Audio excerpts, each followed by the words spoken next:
Okay, so we got things set up. Hey everyone, how are you?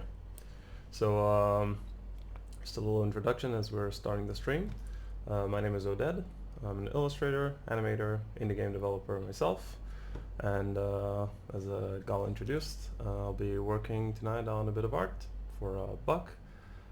We're going to do a stream in two portions for the most part. One of them will be working on an icon, what you're seeing on the screen right now. And the later thing will be working on a bit of animation. I'll show you a bit of the rig and like how I prepared Buck. I'm going to try and improve it, a little bit of animation, and we'll get things going. So let's get started.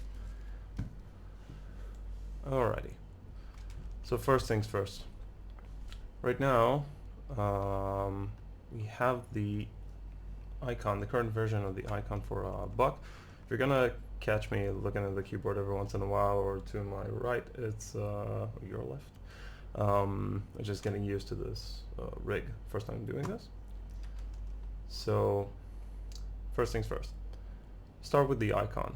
So what we have here is the initial version that Gal sent me, which is pretty dope.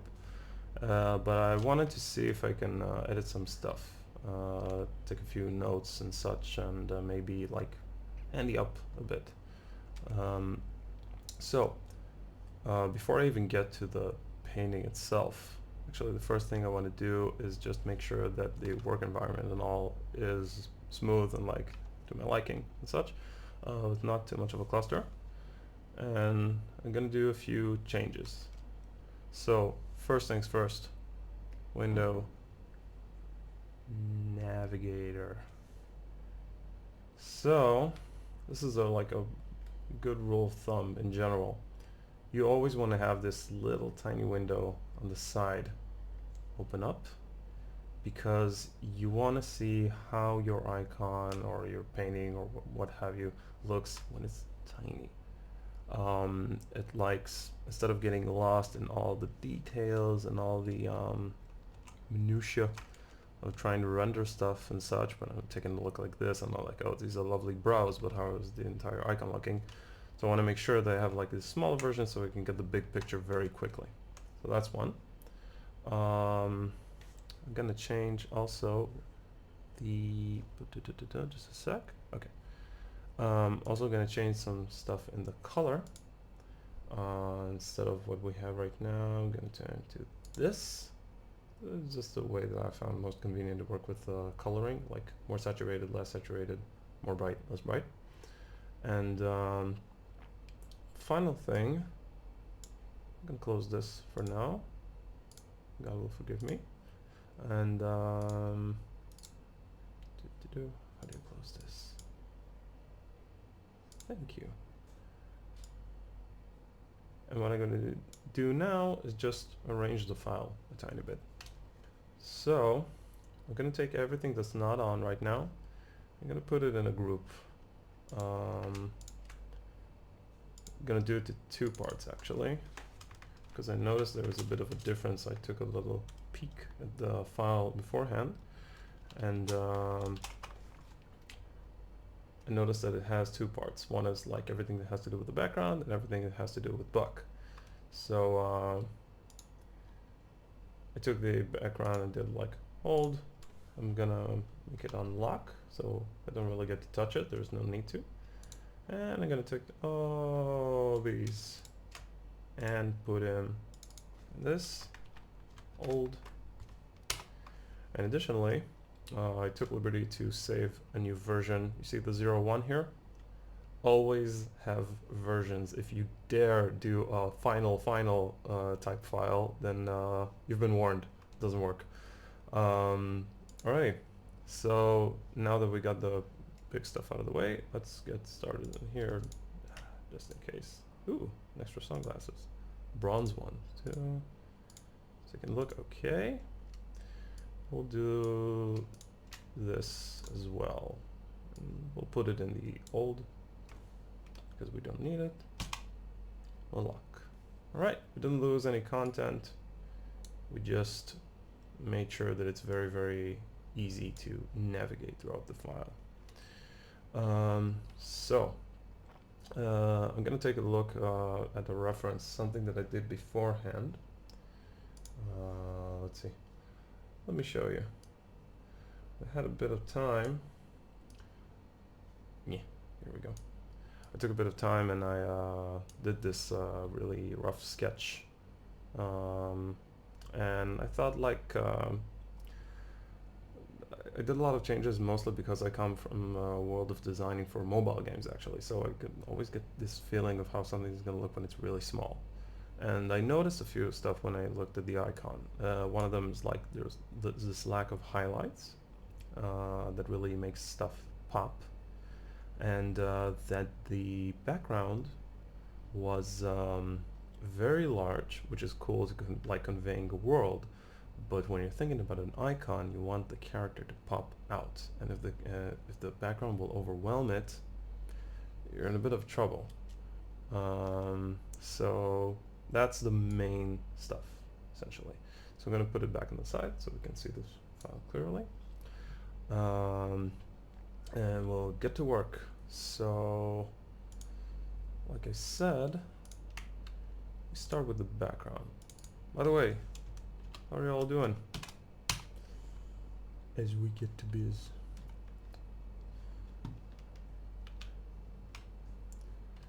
So, make this a bit smaller. Just a bit. Let's see. I know that Photoshop had a few new changes. Did they like automatically scale stuff? Yeah, that's what I thought. But I want it to be in the middle. Cool. Okay. So, already made this a bit smaller. Let's increase it just a bit. Now, I'm going to do another group. I really like to work in orderly fashion. Helps both myself and anyone who gets to touch the file later on. And I'm going to call this BG base. But not used to the keyboard yet. Thank you. And now I'm going to do another one. Call it BG.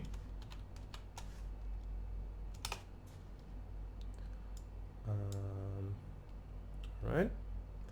And now I want to take a tiny bit of time to adjust the background to make it pop a bit less. So I've done a new layer for hue saturation, and I'm going to do another one for brightness contrast. One of the best stuff about Photoshop is this ability to, something ain't perfect, okay, let's tweak with it. And all the adjustment layers, these stuff, essentially almost these stuff, not all of them, are really, really helpful on that front. So let's take a look. First thing, we're gonna go to the brightness. I'm just gonna lower it a wee bit. Okay, we're gonna like in a manner of things inverse the background in Buck, because Buck is a very dark figure because it's so like heavy and such, but we wanna make him a tiny bit more popping out, like I said. So I'm not gonna make him shiny, but I'm gonna make the background a bit darker and him at the very least with these highlights. So we're gonna take this, maybe we'll play with this a bit, just a really tiny tweaks. You don't have to be accurate and stuff. No, thank you. Alright, you don't have to be very accurate with the numbers and such. You need to feel it out. Also, it's really good to play, or consider maybe this is too much, etc, etc. Maybe that's too much. Alright, we'll go with the brightness. Cool. Save. Important. Cool. Alright, let's get on to the fun stuff, which is working on Buck himself. Now, see here, this is one layer. Okay. and which means that I need to play somehow with the lighting as such. In general, the best way to approach these kind of works is always try to divide as much as you can the elements. Not like, you don't have to be insane, but it really helps when you're trying to differentiate like light, shadows, the base colors and such. You can work without it, but it's easier to stay flexible with the layers. Like I said, like a proper workflow. So let's do. We talked about the highlights, so let's start with the highlights. No, you know what? No, we're gonna start with the same thing. All right. Now I'll group these. Let's call it buck. What do we have here? Something that is null, so it goes down the trash. Alrighty. So let's see if we can make him pop without making him too colorful. So gonna make him a bit brighter. Okay. Now he's kind of the same tone. No, it's a bit brighter. Same tone as like the background and such. Make him a bit more saturated. Let's try 10. It did all of them. Oh, okay, wait a minute. This is something that I'm not sure that I said properly. You see this? These arrows? So the moment that I turn this portion on, it's called clipping mask. It means that it's only gonna affect one layer, which is really useful when you get to these kind of stuff. Right. So, let's see. Okay. A bit more. No, not a bit more, like a bit more popping out, which is nice. Alrighty. Good enough for now. So let's get on with the highlights. We'll trying to figure out this. Oh, okay, Photoshop got a bit stuck.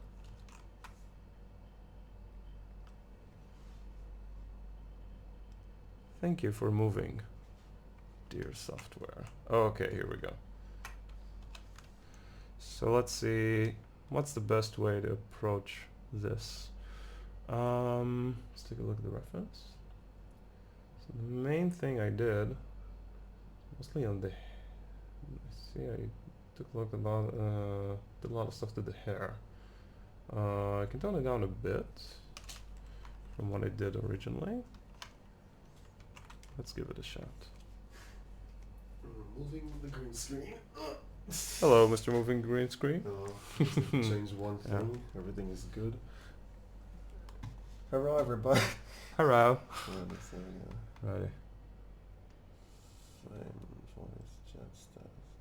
Yeah, that's not working anyway, so disabled it. How are we doing so far in general? Yeah, it's doing good. Good. Great. Just make sure you have power left to animate. Yeah, I'm dry. I'm explaining stuff. I know. It's I'm important. I'm listening on It's important for you guys. on 3 certain computers. All right.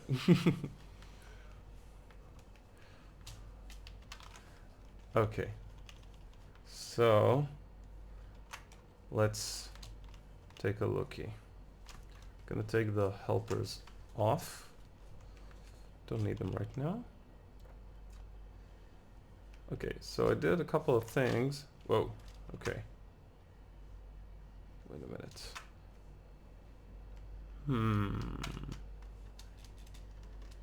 Okay. Seems to be a specific problem.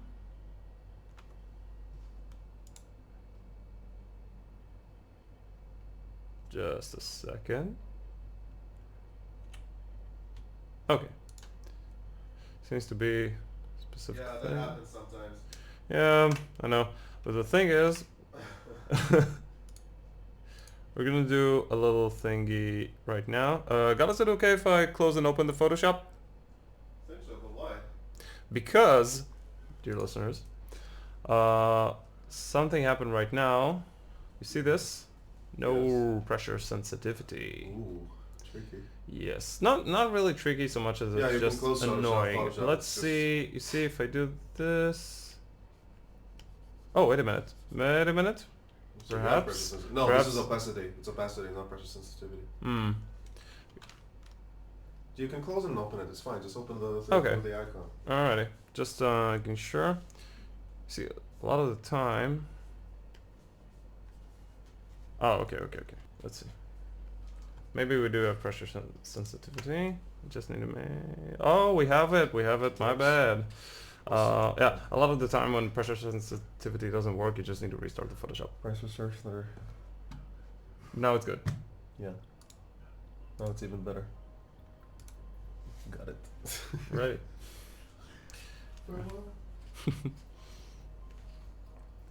Okay. So, let's see. Oh man. Our rig is new. So, let's give it a shot. We're gonna work pretty fluid. There's not a lot of pressure on this. We can either do like these kind of lines. It's kind of funny how like you just try to do a line until it works, basically. You can always, let's say, opacity and flow. Okay. I always do something like this. You give it like this gradient. By the way, I promise that nothing is going to be perfect. I'm going to give it a shot. I'm going to try to replicate something that it did, basically. Alright.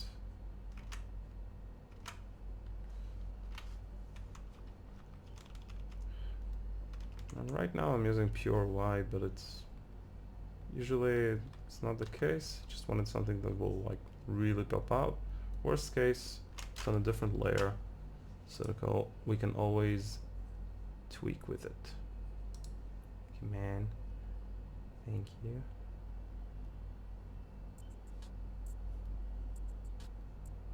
Yeah. Let's see, before, after. Hardly matters. Oh well. All right.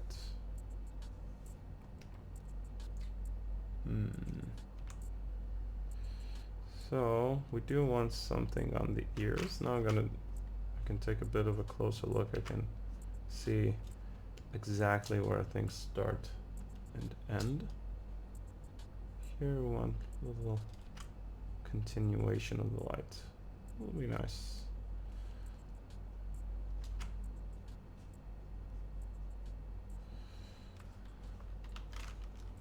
By the way, one of the nice things is because it's going to be small, then the large stuff needs to stay clear, but not everything has to be all the time clear. However, when I do take a look at the smaller piece, I see that this is a bit too small.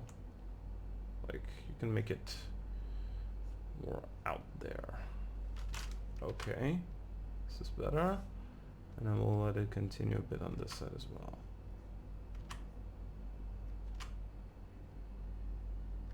Okay, we're gonna have a little bit of a bloom thing going on later on, which will be cool, and it will make all these little white lines look like something more than a chalkboard on a dog.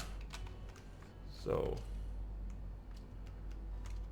let's do this on the fingers.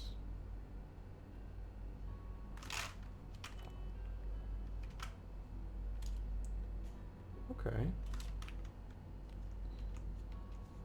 Small, but it's nice. Actually, the thing on the fingers is really cool, I think.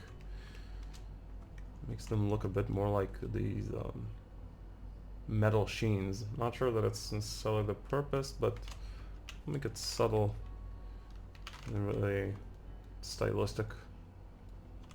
Right. There's another way of doing this, by the way, with the mask.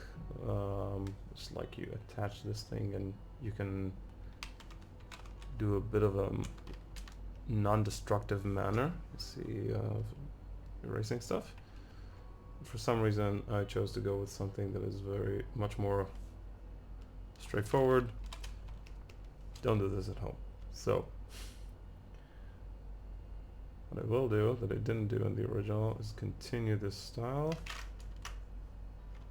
on all the fingers.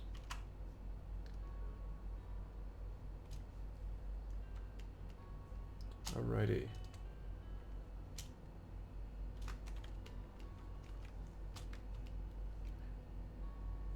Hey Sonia, how are you doing? I don't get to look at the chat much. I'm way too busy at Don't worry, I got it. Alrighty. I'm on the chat. But hello regardless. It's like the first time we're using Restream chat as well, so I'm Cool. getting used to this. I just got to know her a long time ago. It's really nice to see her name pop out. Dag it, Bobby. Alright. Let's see if it's... Okay, took a little large part. Okay, it's actually kind of nice. It's small, and it's more felt than seen, I would say. I will try to make it a bit bigger. No, it's a bit too much. I'll get back to it later. Right now I just want to go across, see what I can do.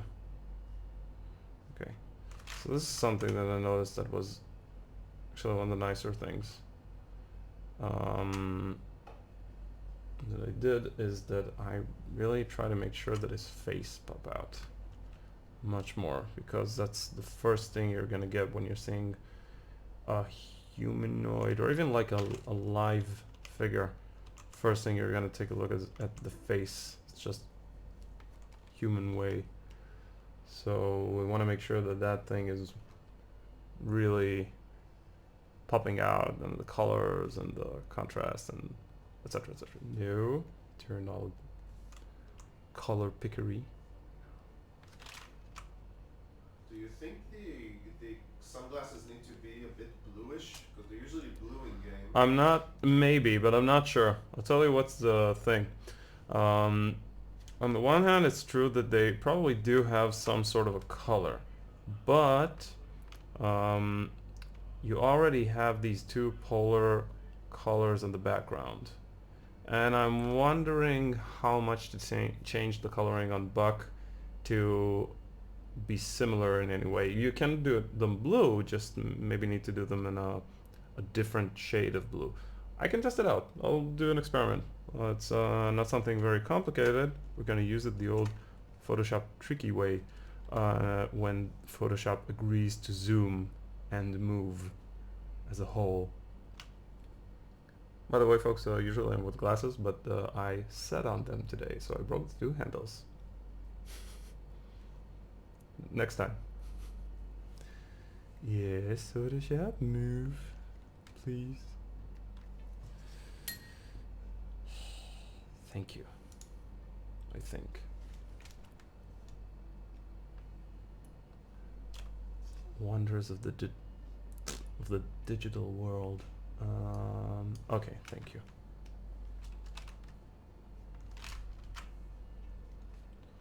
So. Sonia says you can try to do a reddish blue, like from left to right. Which is also Alright. an option. Yeah. See how it goes. Do the shine. Yeah, yeah.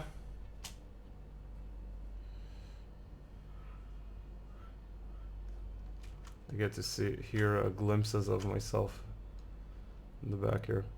Interesting experience. Taking a look here. Okay. I see there is one thing that I did in the original that is a bit different. Let's give it a shot.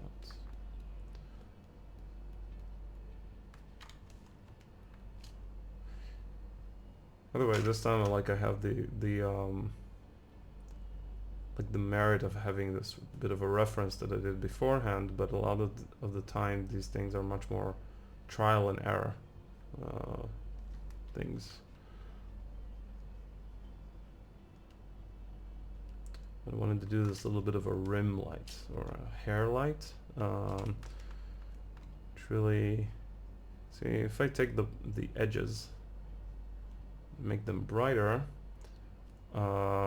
especially since it's going on this dark area, it really makes the character pop. It's a cinematic technique, like that you do put this light on the back, and it's like all of a sudden you see everything, or at the very least the edges of the silhouette. The gun, it looks pretty good already, actually. Wonder I'm gonna do just a test. Take a look at the navigator. Yeah, that's actually kind of nice. Add a little bit of a sheen here, and we'll get to the sunglasses in a moment. Let's see. Okay, let's take a very quick look. Before and after. Before. After. Okay, it's a bit better. We can do the background a bit darker. I think that's going to be more useful than making Buck brighter, because Buck is not a very bright character as a whole. Didn't know you can go to -150. Let's see. Okay, interesting. Now we get this before and overall after. Now Buck is much more popping out. I'll make him a bit brighter.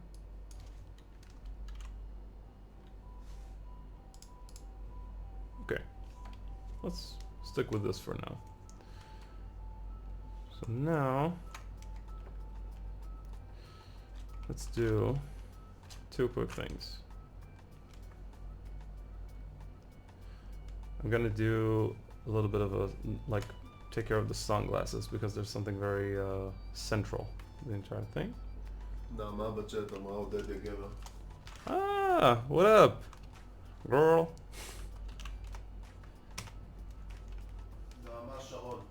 Yeah, I got it. So, let's see. So what I'm gonna do now, I'm gonna try a little bit of a tricky way to handle the glasses on two fronts. One is the coloring, and the other is this sheen in the middle.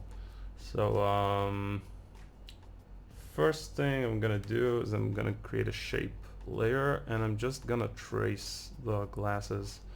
Well, because it's a shape, then I can also edit it as much as I want.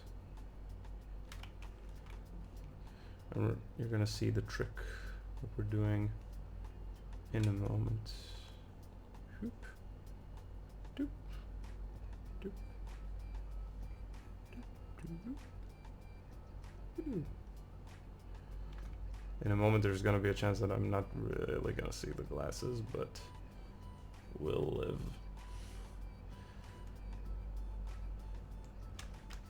Wait a minute. No. Okay, good enough. Perfect trace of the sunglasses.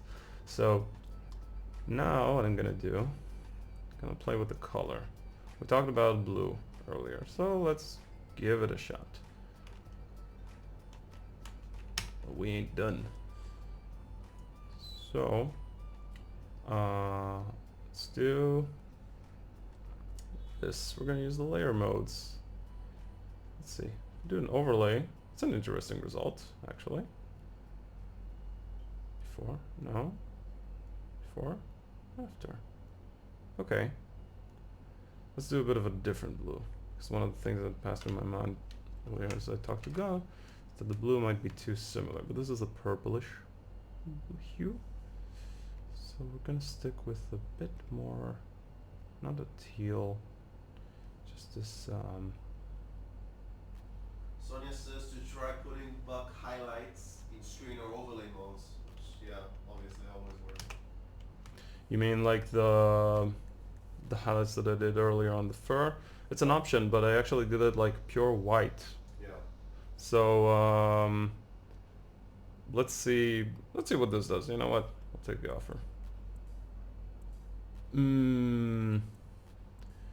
It's interesting, but it's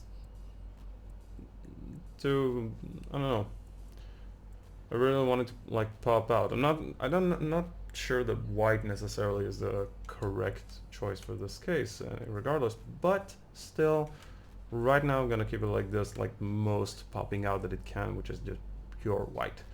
Put it on the overlay, it just blends a bit too much. Maybe later, like I can mask it and then use portions a bit more, tweak with the color. There's always options. Much more iterative process than anything, in my opinion. Okay, so we got the glasses. Let's say this blue for now. Now, one of the nice things that I did that is a bit different here is that this is not a clipping mask, which means actually it's not crucial. You know what?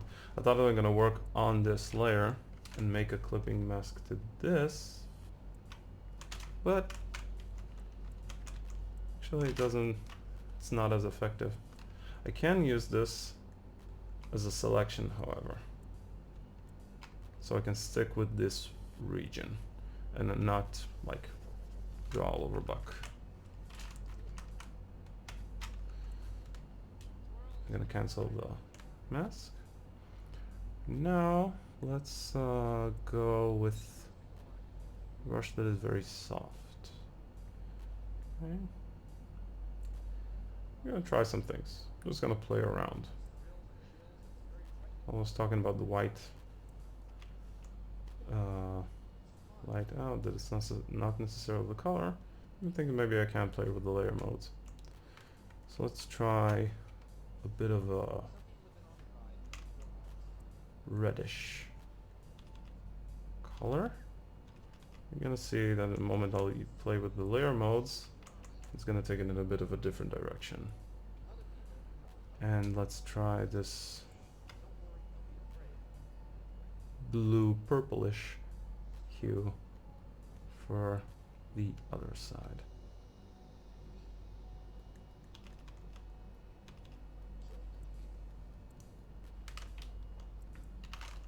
Okay. I'm just gonna delete a bit of the edges here. Alright, let's play around. Just gonna wheel between those. I'm gonna go basically to this group that does these highlighting things like this, which is more or less what I thought of. I'm gonna play this. Gonna test it. This looks like a camera lens or an RGB. Okay, I'm gonna stick with the linear dodge. It's a pretty cool effect. Linear dodge. Linear doggy.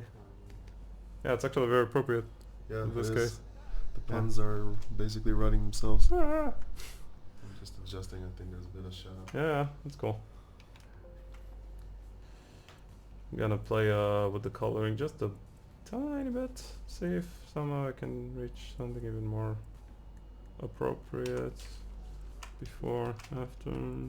Yeah, not crucial. It's really tiny differences, but I'm gonna try. I am gonna give him a bit more of a highlight though, because I see it's a bit too small.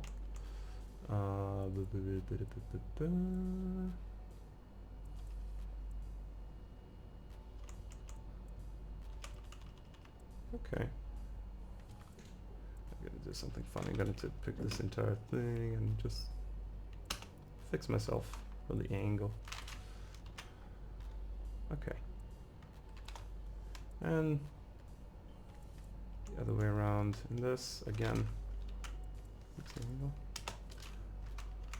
That's something that happens a lot. I notice in my drawings, just like you choose an angle and then like, no, that's not the angle. And you're just like tweaking and playing around with stuff. Gonna move it. Just gonna zoom out for a while. Okay, it's not bad.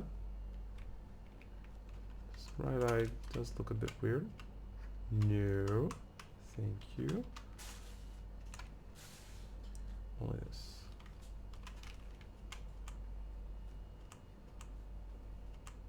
Take a look more at the smaller icon right now, actually the large one. Okay, seems to be okay. Just like the minutia that I mentioned earlier. Menusa. Minus. Such a lovely word, minutia. Sounds like it could be a word in Hebrew if you really try, like minusha, but zero meaning. It's true. Need the Seinfeld soundtrack now. That minusha. Ding, ding, ding, ding. Alrighty. So, it's progress. Yes. Yes. It's perfect. Let's see again. Before, Oh, did you remove the cut or you just move or you scale them up? after. The what? Did you scale them up? I didn't even notice. What, The character in general, because I see the mask is not like where it was before. yeah, the mask. Yeah, I scaled it down. Oh. I wanted the character to pop out Okay, and sure. break the silhouette a bit more. Cool. So, let's see. I'm just worried about one thing, and maybe it's just temporary. His It's arm? just the background. No. Oh. That's just the brightness on my screen. I'm not sure. It's like, you know what I mean? The brightness of the background. Yeah. Maybe that's too dark. Too dark? I don't I'm know. not sure. We can We'll play see. with this around. But like part of what I mentioned earlier is because you have this adjustment layer, you didn't actually like change the colors, and it's so easy to play with this. Like I can Yeah. turn it off and like, Yeah. so Absolutely. it's all. So what's left to do with it now? Okay, so I'm gonna try and complete the arm a bit, and then I'm gonna add a tiny bit of a bloom, like I said earlier, which like I'm gonna take bits and parts that I think need just a bit more of a pop out, and give them this soft edge around them of like the light. It's like they're walking in the dark, and you get to see them a bit of a blurry way. Sweet. Yeah. So let's try to complete the arm quick. It's not a mask, right? It's not something that like I need to retrace the arm basically.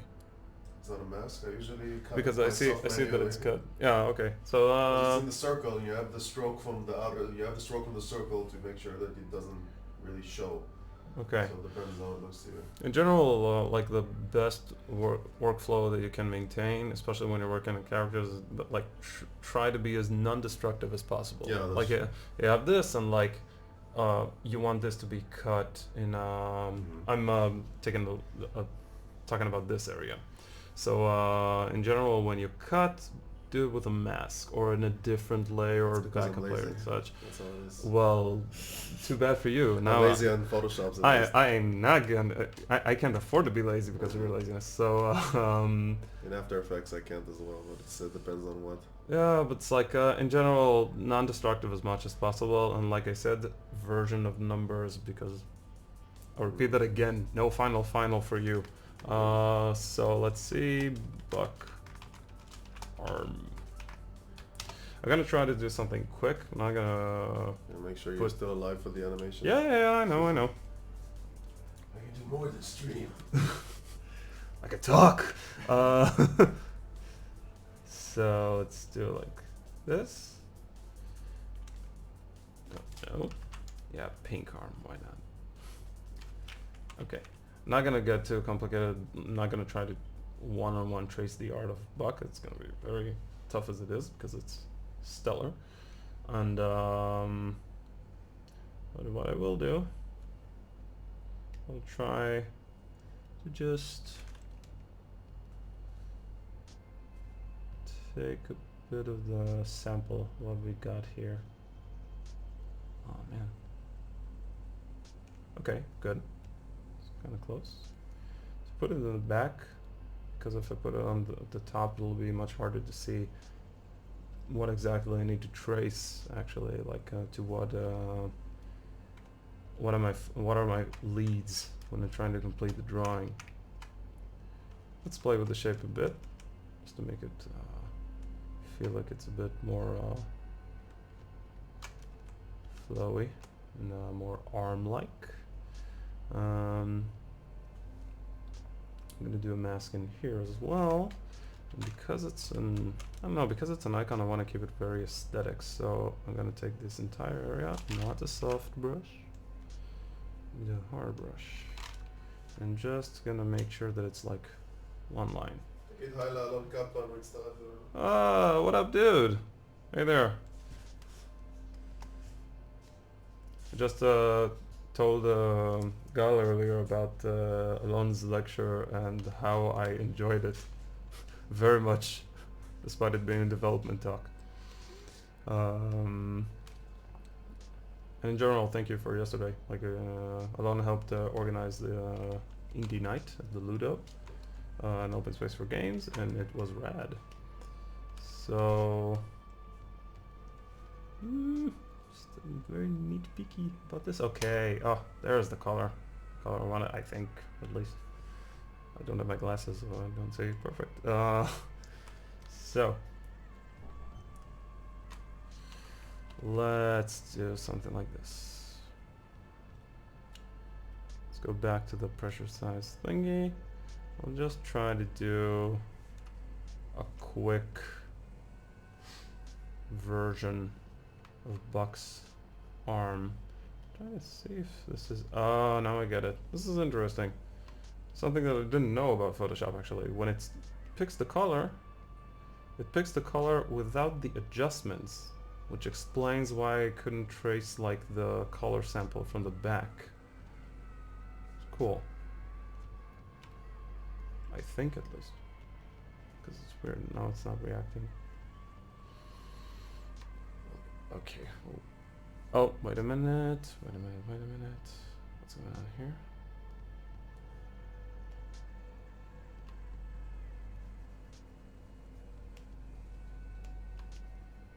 Wait a minute. It's perfectly fine on the stream to see me fumble and get confused a bit as well. So, let's see what's going on. Because I thought I picked the color straight from book.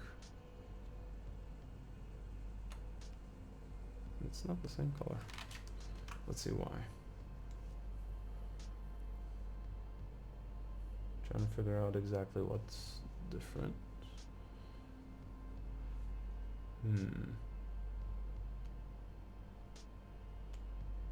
Okay, this doesn't have to do with it. The drop shadow. It's kind of weird. You know what? I'm gonna wing it. I'm gonna try and match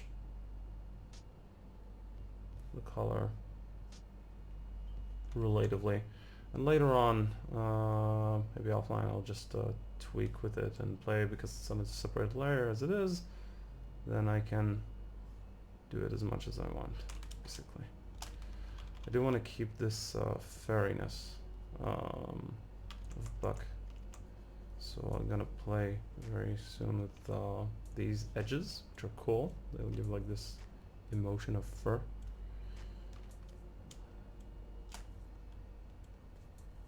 Okay, take a look at the smaller side. That's pretty cool.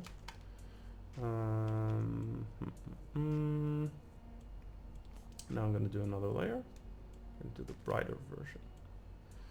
And let's see what color this gives us. Okay, needs to be brighter. Okay, good enough for now. And I see that it starts to disappear here. So if I take this off, see that here it doesn't exist.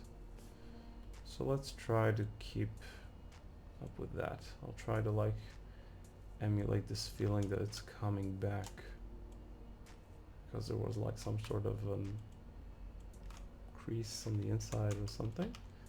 Worst case, we'll change it later. It's always an option. Okay, let's take a look how it looks.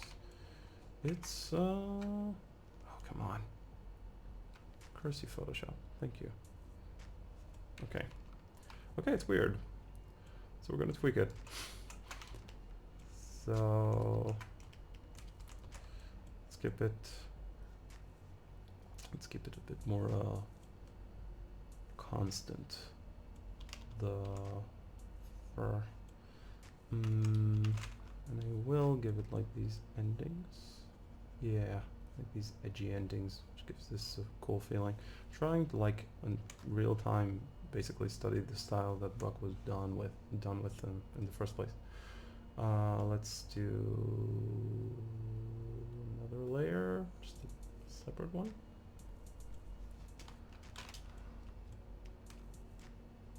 Okay, cool.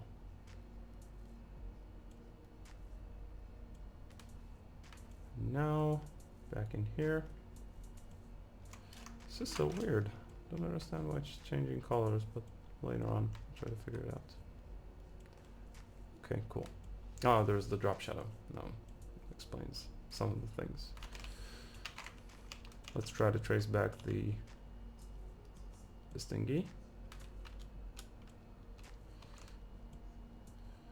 I'm going just like real intuitive. Tons of spikes, of course. It's fur. What else could it be? On the inside, there's none. It's only on the outside. So I will do this to these as well now.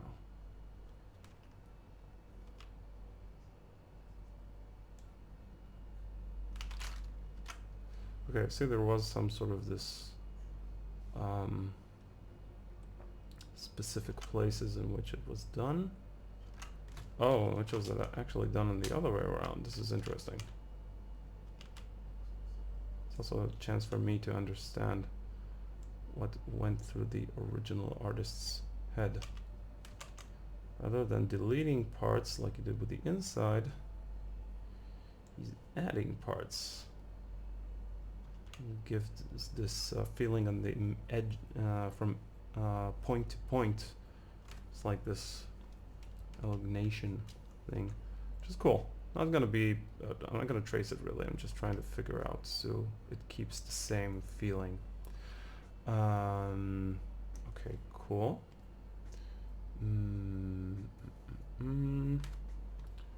Gonna do something here. I'm gonna take the layer style and then give it to all of buck. So the arm will be affected as well, and now it looks completely different. So I'm gonna change it back because I don't want to play with this. Not right now. Okay, cool. We got an arm. It's neat. It's not a perfect arm. It's a bit lean. By the way, Yeah.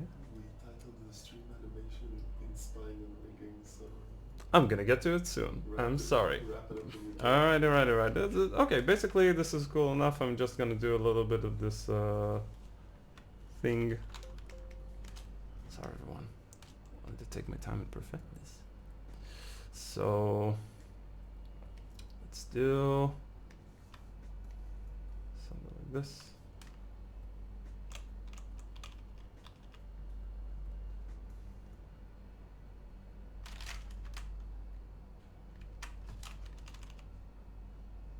Just gonna give this symbolic thing.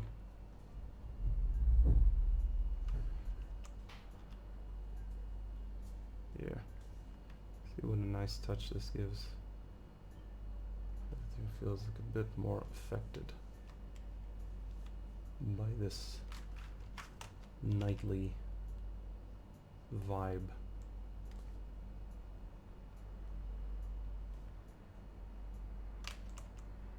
Just something symbolic.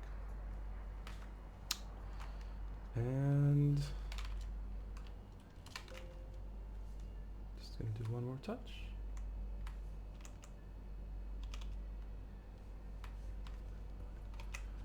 And for now, this about does it. Let's take a look at the.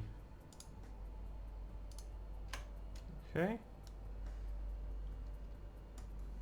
Oh, and this. Forgot about these. Before.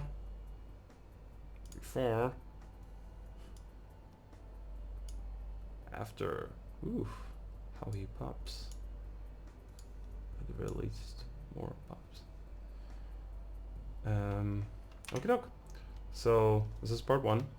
Now we're gonna get to a bit of talking about rigging and spine and in general rigging, and then we'll do a bit of an idle animation, something small and cool. So we'll be right back.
we'll react.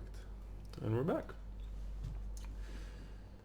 So, hi everyone and everyone who's joined. Hey, Eli. Yeah. I had to. Obligatory Eli reference.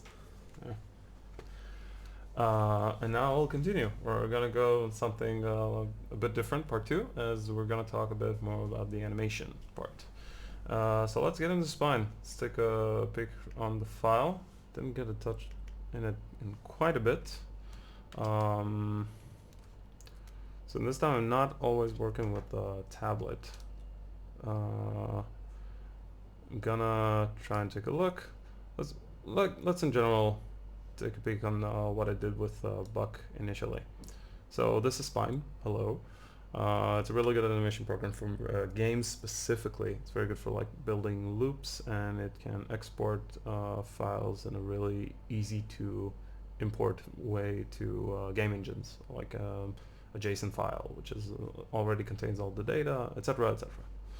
So first things first, I'm gonna see where we left off, and also some of the things that are maybe different. Let's play with the rig. So these are joints. All of these are responsible for moving Buck. I'm gonna turn off my ability to select images. Now I can select only the joints. There's a lot of little tweaks and games in here. For example, he does like this, and you see that the image deforms a bit, which is cool. What does this do? Oh, okay, now I get it. So it's like the bullet vest. Okay, we can use that. Worst case, we can make it a bit smarter later, more refined. I did a little bit of stuff with his head, so we can have these little sniffing thing. And we have the neck, which moves the scarf. And also I did this little trick with, since you can deform the images with the joints, I did a little trick with the scarf, because I really wanted him to keep the scarf. And let's take a look at the weights and views. Okay, and you see that it's got several joints that affect it, and I did this specifically so I can get this effect. Wait a minute. Okay, so I can get this. You see that the edge is like deformed. It's far from perfect, but for small movements it's kind of neat, like this, especially when it looks down. It's pretty cool. Just need to be careful right now not to do too much. And in case we want to fine-tune some stuff, I did an extra joint. And this, like if we want to fix or rotate it, etc., etc. Sunglasses are separate. Thug life. Hair, ears, all the little nitty-gritty stuff. Now, oh, and one more really cool thing. This, it's called an inverse kinematics. Which means that the... Did you make his nose sniff? I didn't notice. Yeah, I did so I started to talk about the inverse kinematics and the fact that it's something pretty common in all like pro rigs, I would say, is that the legs, because they're in constant touch with the floor, and you can do it on all joints basically, but it's the most common with the legs. Because they're in constant touch with stuff, you don't want them to move every time each bone and fine-tune the feet, like to touch the ground. You want the last joint to be the most dominant one and everything else to compensate. So instead of forward kinematics, which is like the first controls the last, you have it inverse, which is like the last makes everyone else compensate for its movement.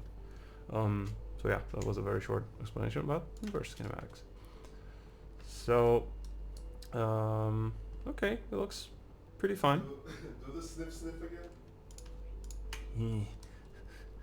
Buck smell bones. Yeah, alright.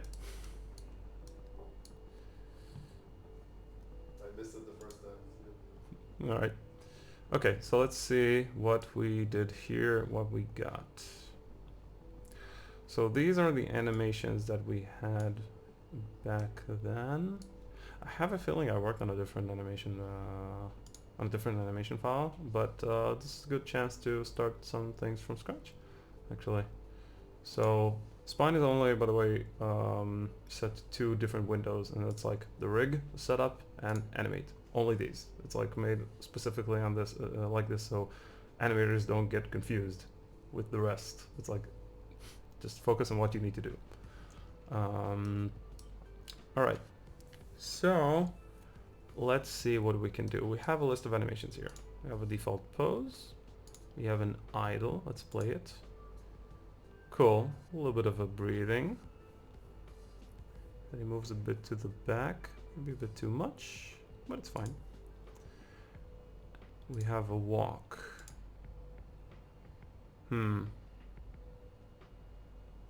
Okay. Not bad. It's a bit, I got a bit of a bob on the head, which is cool. Like the weight makes him a bit like this. Just a really tiny touch. And you see that his arms are moving a bit to the front and back to give it a bit more of a sense of space. Like he's doing like this. He's not just a profile. By the way, sorry for the Azim is asking, spine looks pretty handy. How is it compared to earlier platforms in terms of functionality and ease of use? I mean, in terms of like comparing it to other animation software. I'll tell you what.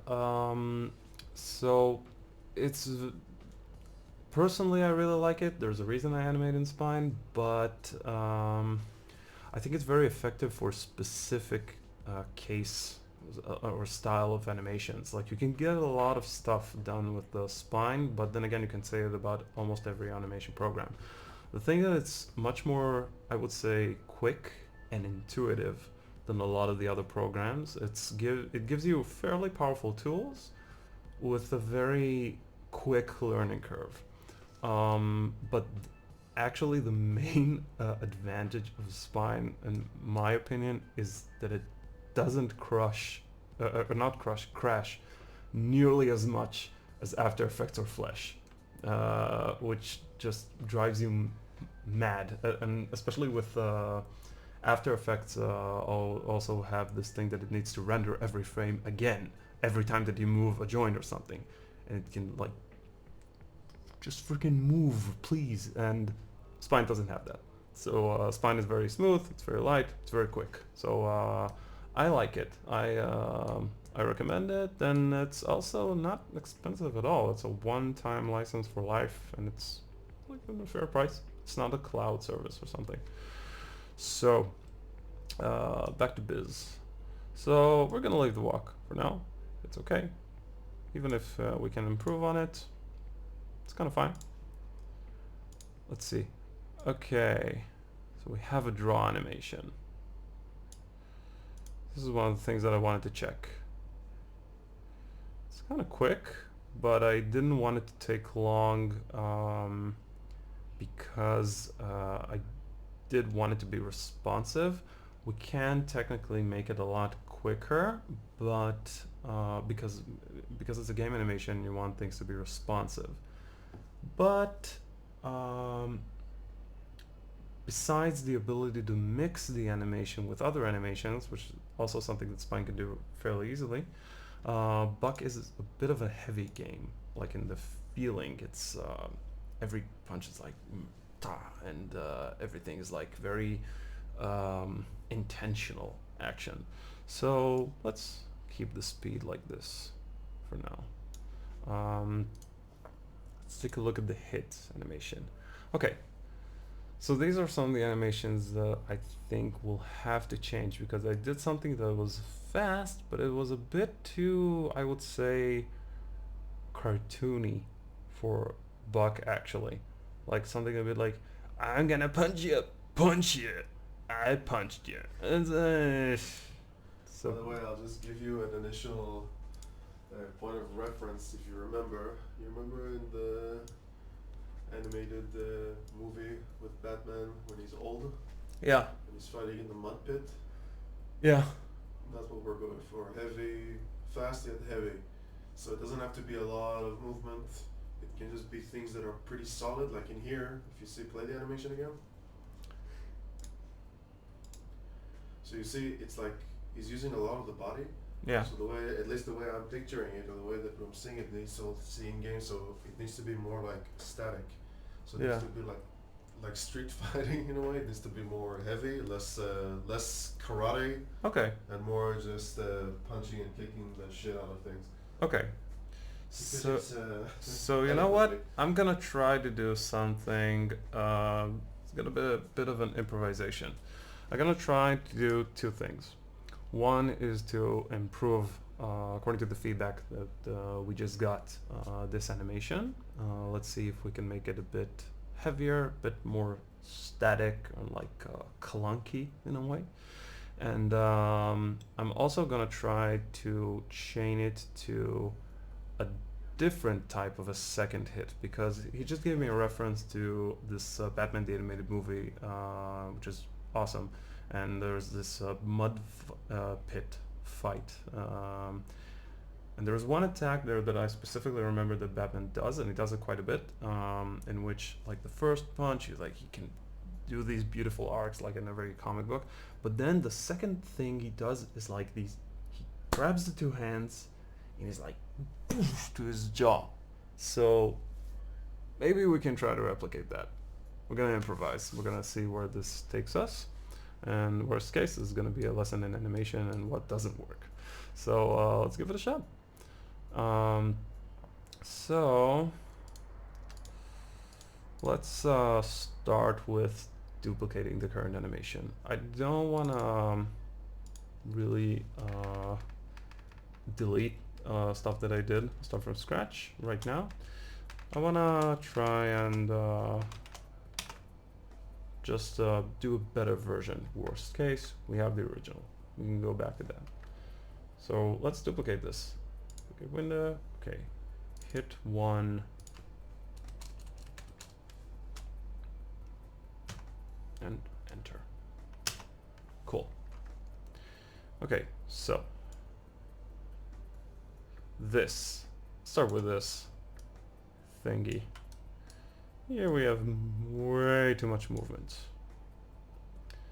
because this is really cool and funny and such, but it's not the Buck way. So we're gonna pop constantly between frames to see how it fares to what we had. We can do a bit of an anticipation still. By the way, in general, this entire thing is like this anticipation frame, which actually in games it almost doesn't happen. You have an anticipation, but like just one frame or two tops, because of these, like we said, this responsiveness. But Buck is a bit more clunky, so you can take like a few more frames to set up the punch, but like Dark Souls, which allowed themselves to be much more intentional and such. Okay, so this is already okay. We'll keep it a bit up.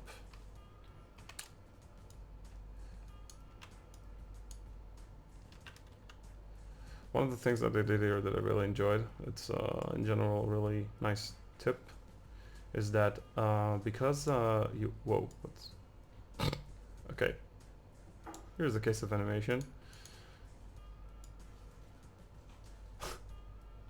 Okay, because I actually turned it a bit too much on the angle, then it automatically made it, I took it too much up. So it said, oh, the shortest way to get there is through the other side, so let's flip the entire arm. So that's the magic of computers and their logic. So we'll keep it a bit on a lower angle, so you can, it's a bit more manageable. Okay. So what I started to say about the arm, one of the most fun things to do in combat animation, especially in these punches and kicks, is that you can scale up to the arm noticeably. Like he has giganticism of the hand as we speak. but it's to like emphasize the hit, and the player doesn't see it because it's so quick, but you feel it. And Super Smash Brothers does this all the time because their characters are so small that they like make Mario's hand when he punches 3 times bigger, like humongous. So we could do it too. Okay. So let's do same thing in here. Let's take him back. We can do that he leans forward a bit. I will take him a bit more back in here to emphasize the hit. And okay, this is already cooler, I would say, in a lot of ways. And because he's using a bit less weight, so we're gonna let's try to tuck his head out and see where this leads. Oof. Yeah, it's cool. Okay, something weird, a bit weird is happening in here. Duck.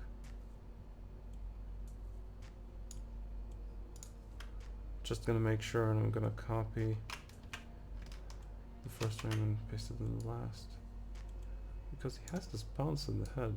Something pops there and it doesn't make sense. Perhaps this.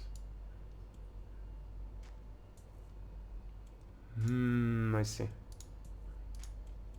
see this? There we go. So this is a graph editor. I have a feeling something was off. So graph editor means he tries to calculate like the interpolation between the keyframes. Because the computer does this autocomplete on the frames, then he's like taking measures of numbers basically.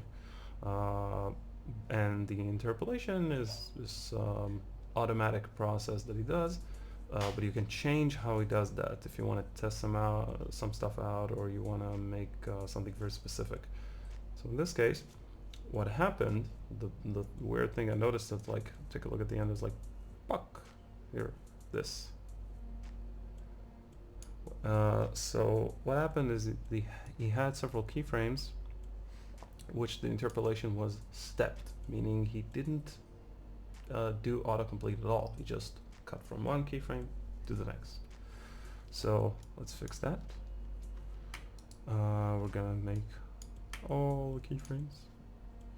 We're gonna make them, let's make them linear. We can play with it later, with making it a bit faster, a bit slower and such, but for now we're just focusing on the keyframes. So just in case, wait a minute, we're gonna do another version. Yes, I understand. We're gonna do another version. Let's see. Okay, for now, pick this. Let's see if this has the latest versions. Good enough. Worst case, we'll move the file. Sometimes this also happens when you work on computer setup and file locations and stuff that you're not always sure. Just remember where you put it. A general good tip for life. Buck. Let's call him Buck. 04. This is the latest version. And just in case, so I won't get confused, I'll call this stream. So we'll remember that I did this during the stream because I saw that the previous version of the file had the stream title in it. Okay, so what do we got now? Already better. Still a bit crazy, but much more solid, I would say. There's one thing that I will change in here, is that I'm gonna take a replacement foot and I'm just gonna do it either in here or in the or in here. I noticed it too much earlier, and I do want to make it to blend a bit more. This is a bit weird. Let's try to do this just first frame. Or even the first. Yeah, okay. So what's going to happen is that the moment is going to go to the punching animation, he is going to basically change the foot to this. I wanted him to have a side foot and a front foot, just in case, like the idle animation where he has this 90-degree between the legs, and side foot for the walk cycles, jumps, etc. So, whoa, a bit of a jump here. Sometimes the interpolation can be a bit weird.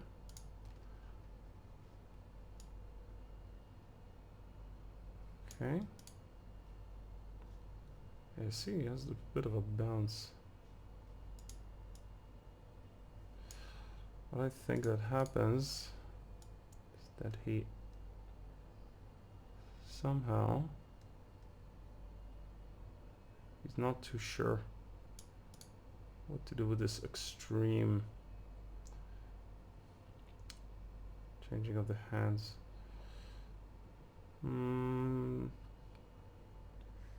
It's a bit weird. The rest of the body does actually something pretty cool. The specific hand is weird. We'll take a look at it soon, but not right now. First, let's just make the other animations a bit more subtle as well. Making them much less reactive and animated gives them a much more, like, I got this boom vibe, rather than here I go punching.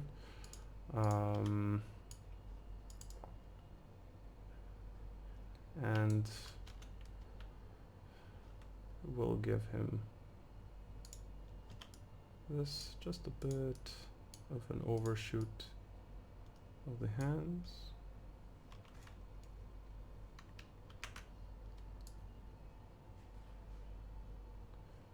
And let's see what we got here.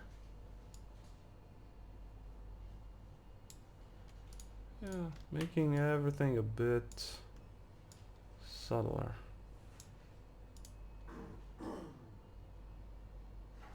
You know what? We can make it even less.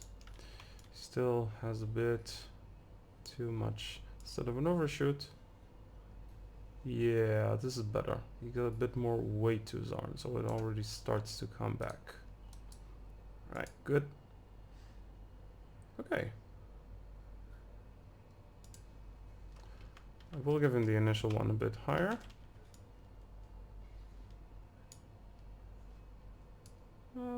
Let's call it for this. We can go into a lot more details. For example, we'll do this actually. Let's take it all. We'll give this everything a keyframe, just so it will be much, no, not the scale necessarily. By the way, in general, you want to make sure that in the beginning and the end, everything is keyframed, like just to keep track of stuff and make sure that everything is like exactly in the end as it was in the beginning. So I will do just one thing, because I put a new keyframe in here, and I'll make sure that the gun doesn't go haywire. You see, in the beginning, in the idle pose, it's in here. It's like behind his back. And here, I already fixed it probably, but it was like really going out of control earlier.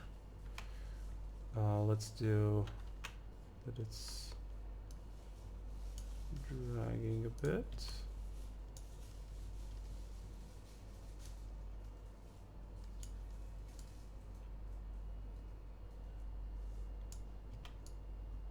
Okay, not dragging. Here it's actually already post punch. Azim is asking another question. How is translating these animations to the game engine? Does Spine communicate easily with Unity? Yes, actually, very much. Like every other plugin, it has its pros and cons, mostly on the development side. But as far as I know, most developers that I got to work with or to help somehow the assistant project got to work with Spine very quickly. You can figure it out, and there's tons of tutorials. It is very, very convenient to export the files and immediately import them into Spine. They prepare a bunch of packages and stuff, especially for Unity. Like, that's most of my experience with Spine. They prepare a bunch of packages and plugins and what have you that are very easy to input. Like, if I could do it, then any junior developer can do it like in a second. And you just drag and drop the files into Unity and it creates a skeleton animation. It's that simple. And the Spine shader also helps you to solve a lot of tiny problems, like with it has already something in the light that it can gather like information of light from outer sources, and you can set the sprite alpha like a bit in the front, in the back, etc., etc. It's pretty convenient. It's one of the higher edges of Spine on other stuff. Okay, you know what? I'll try to quickly see if I can solve the thing with the weird arc on the hand. It's just this interpolation thing. And maybe I'll also just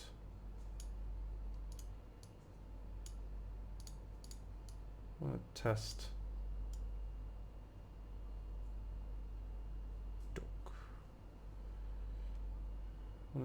if I can bit less. I'll give him a bit more weight out. Oh, okay, here I need to be careful. Because you see this? Not good.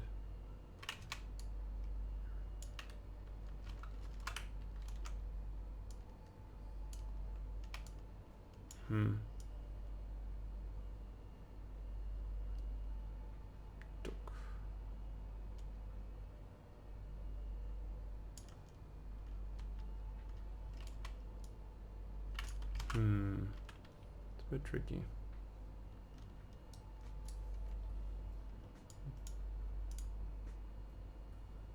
No, before it was better.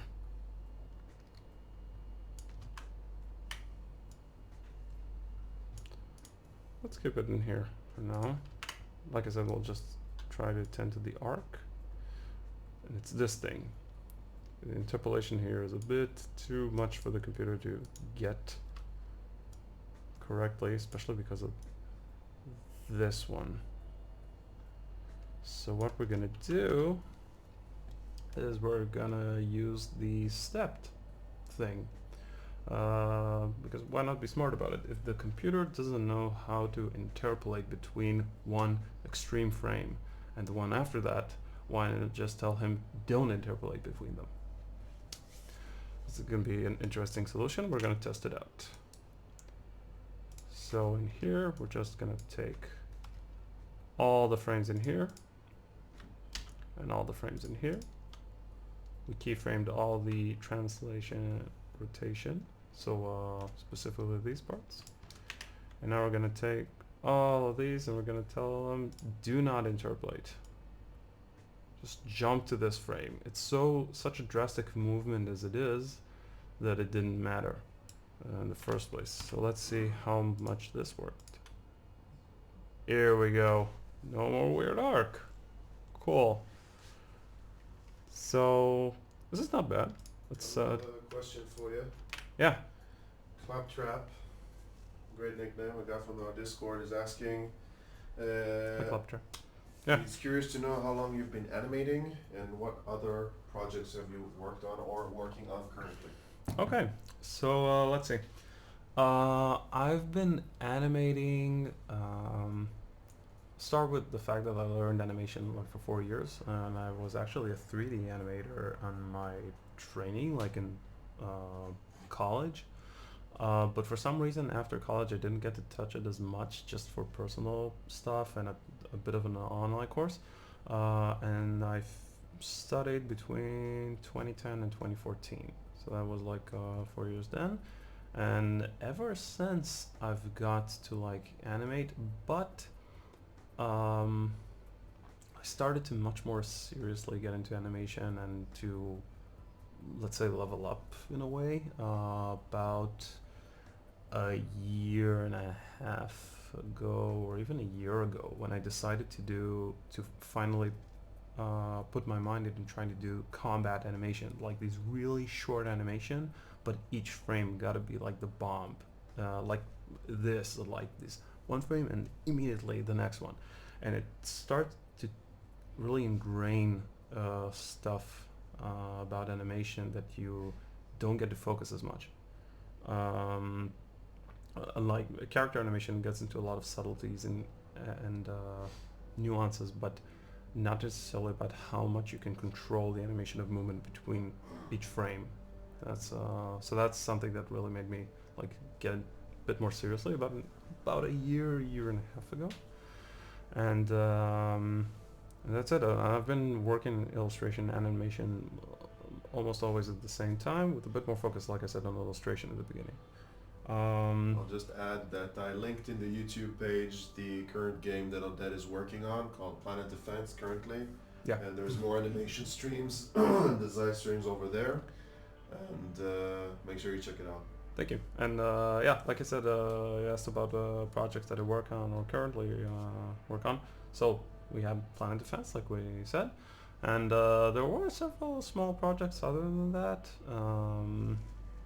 Actually, one of the projects that I didn't get to complete yet, which was awesome, and it was the first time that I used Spine, was a fantasy pinball app, which was really cool. It was designed like a pinball level with goblins and mages and stuff as like your bouncy stuff, bumpers, I think.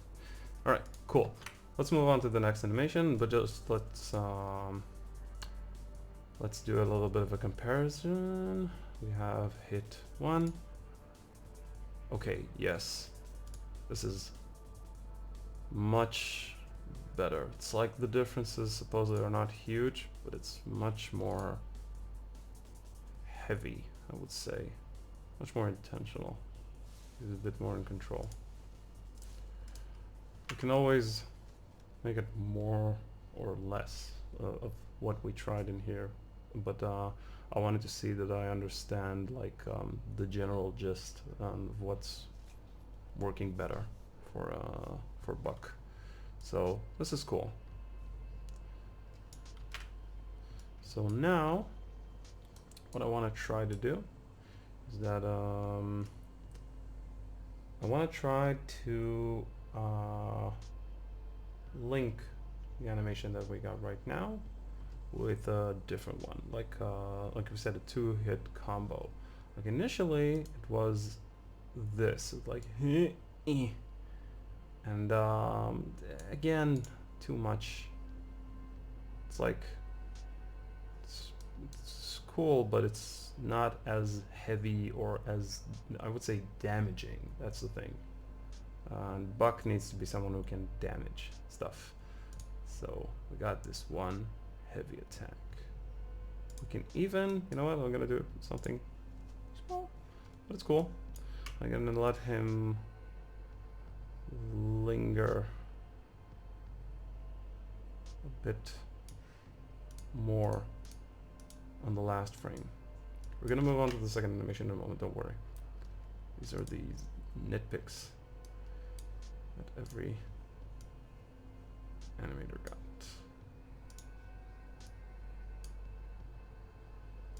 Okay, I'm gonna take specifically this.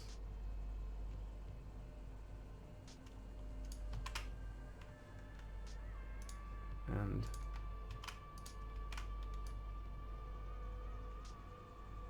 even faster. Let's move in here. Duck. Okay, it's a bit weird. Let's. Okay. Yeah.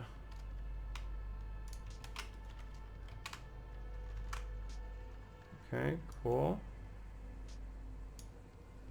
And we're gonna take the translate we have in here.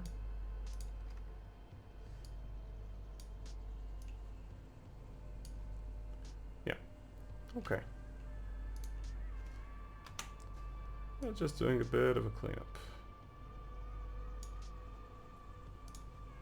And also asked, you can answer casually, if you planned to become an animator or it happened by coincidence. I actually planned.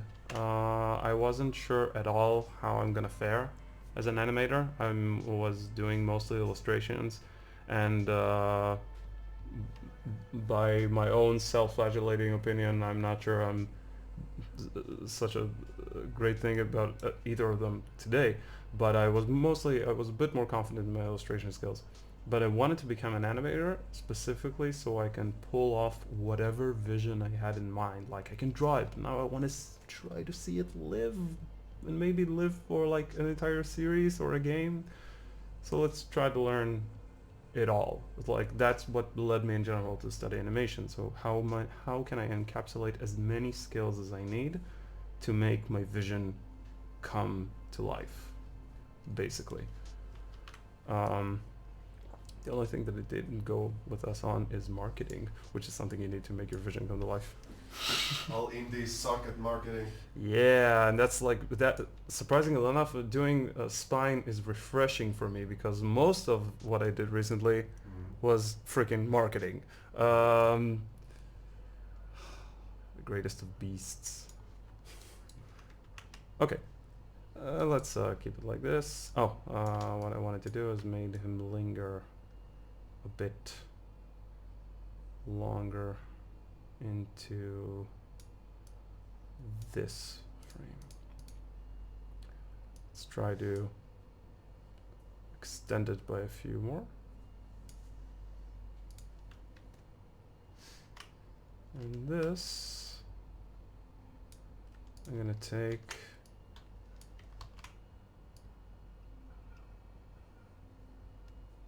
and see what this does. I'm just pushing it. Let's leave it be for now. Okay, cool. And maybe we'll fix this again later, this little thing, or we can also fix the drawing. Always an option. Go to the PSD, edit it a bit, and do some tweaks. So let's go to hit 2. We'll do something quick. I'm not gonna go into too much crazy polish, but again, we're gonna call this old. Later on, if we are happy enough with the animation, we can always delete these. We can't group them like in Photoshop and stuff, but you can save another version and delete what you don't need. Worst case, you can import the previous Spine file into your current one. Take old animations. It's always an option. Flexibility, kids. It'll save you. So let's do hit number 2. So we're going to follow the same principle on the hit 2 old, which takes the most extreme pose and links it to another pose. And it's going to finish with the idle one. So it can do this healthy transition from animation to animation, basically. These are the type of things that you get when you go into game animations. You constantly think about the blend rather than the just animation itself, the single type. Okay, so let's take hit 1 and duplicate it to hit 02. Okay. And now we're gonna take this, and we're gonna take all of the previous ones, and I do want to see, okay, yeah, all of these. Okay, just a moment, let's make sure we keyframe everything in here. TT. Maybe we can use the shear, something that another excellent spine user called Shachal taught me. The usage of shear as something that you can tweak the character. I'll show you what it does in general. You can tweak like the character like this, and it's it can be very weird if you use it too much, but if you use it in a subtle manner, then it can produce a really interesting result and like emphasizing movement even more. Just like the fist, you feel it rather than you see it. Okay, we keyframed everything. Cool. Now let's delete everything else. And you know what? Even the last pose. Screw it. So, what we're gonna do now, let's do something healthy. And we're gonna do a little sketch of the poses rather than trying to dive in right now. We're gonna pre-plan. It's just something I've prepared up front, just a blank Photoshop file. So let's take a look at Buck, and we'll do the most rendered thing of Buck we can ever do.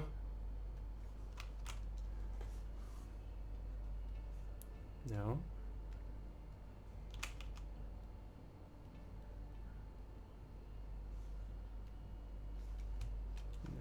just take a look. His spine is like this. He has this line.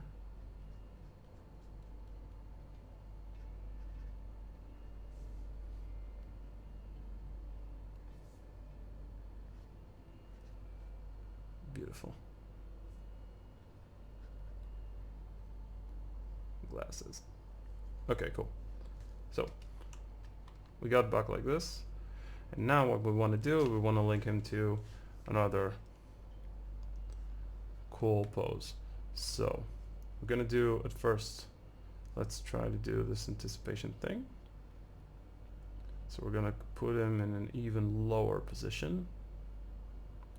You can go an extra mile and do this reference, collect a bit more visual information before you get to planning an actual pose. Come on. Thank you. But we're gonna wing it right now. So first we want to have this anticipation to the next attack, which is, like we said, it's going to be like this, two hands and poosh, like this to the jaw. So he's gonna move, he's gonna lean even a bit more forward, and he's gonna go down, because in the following movement he's gonna go up. Now, just to be clear, it needs to be, what's going on here needs to be clear for only one person, which is me, as of now. If I show the key poses to someone else and I try to explain, then of course I have a lot of explaining to do. But for now, because I'm just doing this really quick, it needs to make sense to me. So, okay, so we have this anticipation. He's like going even further, and then he's gonna do like this, boosh, like this large arc. So let's reverse his spine, and we're gonna do like this. In general, I like the punching frame to be very straight. It's like straight is very aggressive line of action. It's like direct. So let's do boosh. 2 arms straight. And he's rising as well. So he's like a bit higher. His legs are either almost or completely straight. He's doing a bit like he's doing the cha-cha-cha. Okay, but we'll make sure he's not cha-cha-chaing when we actually animate it.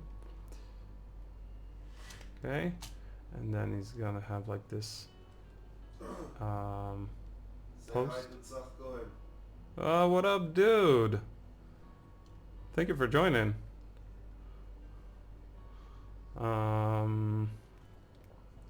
Okay. And now he's gonna have a bit of a relaxing frame. He's gonna, like his joints are gonna relax and be much less straight lines. It's like this sort of an overshoot, which means like that he did such a powerful animation pose that he's now just relaxing from doing such a strong pose.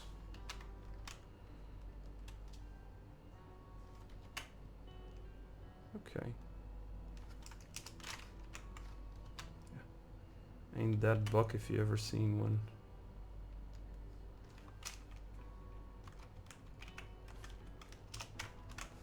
And you will. Now, some of these things, by the way, won't translate perfectly into the animation. Like, you know, it doesn't just flip his leg up, but I will compensate and I will make sure that he moves his hip in a relevant way, just like I said, just for me to make sure that I get where I'm going with this. Then he's gonna have a bit more of a relaxation and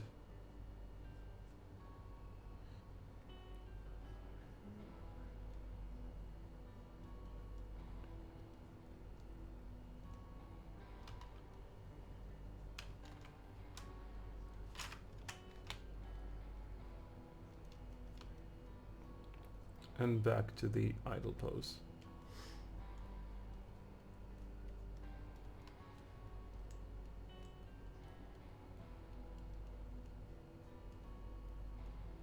Okay, cool.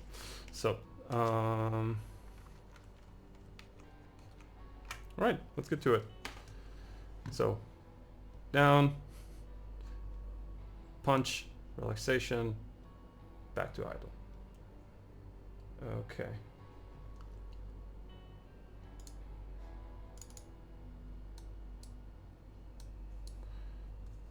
So, let's go with the key poses themselves first, rather than deciding on the timing and right now. I'm just going to do the poses themselves and just move them across the timeline. We're going to let the computer help us as much as possible. So, let's see. So, we started with a bit of an anticipation. So we're gonna do, you just play around with all the joints. We do need to be careful on some of the region because not all of them react in the most friendly manner like we saw in here. Okay. Let's see how far can we take this. And here I will do like the scaling. For now, let's take it 1 on all of them.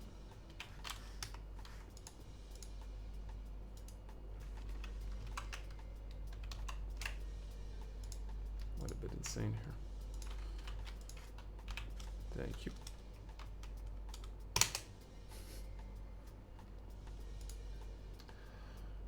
Just want to check something out in here. Okay, now I get it. For some reason I didn't remember exactly how the rig is built. Here we go. Okay. Blech. This is getting a bit of a... let's see if we can somehow compensate. Perhaps this is something that really we will solve later in the drawing itself, because it's a bit of a mess in here. Not a healthy cut. Let's keep with the animation for now. Okay. So, just a moment. Checking something out. Here we go. You see this? Click it. Auto key. Make sure that every time you move a frame, it creates a keyframe for the relevant attribute that you changed, like the translation, the rotation, scale, etc. I didn't do it, so he still has the giganticism of the hand. So, one. Thank you. So let's take back a look at the draw. His joints are a bit more relaxed, and he's like, I do still want to keep his head kind of forward, because keeping your head forward is kind of like running. You're focused on something. You're not just waving your head with the body. It's like it gives a bit more sense of intention, and he intends to punch, so we're gonna let him do that.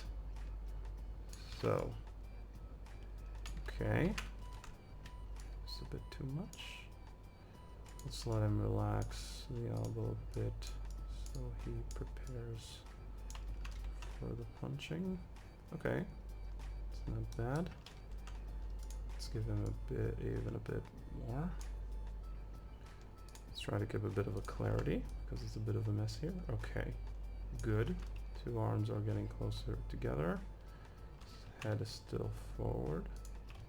Let's try to make this a bit less messy. Tricky. We'll deal with this later. Okay. Okay, we're gonna rotate the gun, because the gun is gonna be affected by this shift down.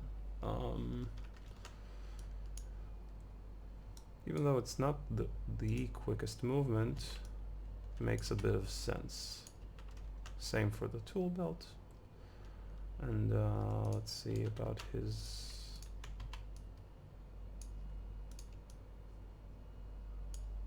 Okay, yeah.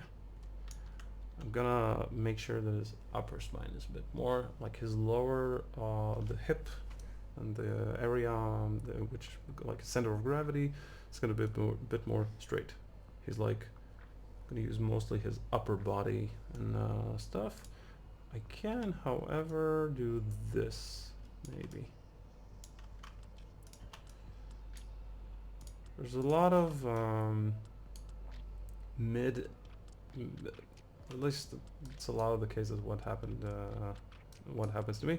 There's a lot of research mid animation, like maybe this is better, maybe this is better, because you have a lot of flexibility with the joints, and you can try a lot of things and see, hey, this works a bit more smoothly. Okay. Yeah. Nice. Maybe he's walking a bit too straight. I have a tendency to do a bit exaggerated animations. And okay, let's stick with this for now. Later on we'll do all the poses. It's gonna be much simpler to see which ones are a bit too exaggerated and which one works better.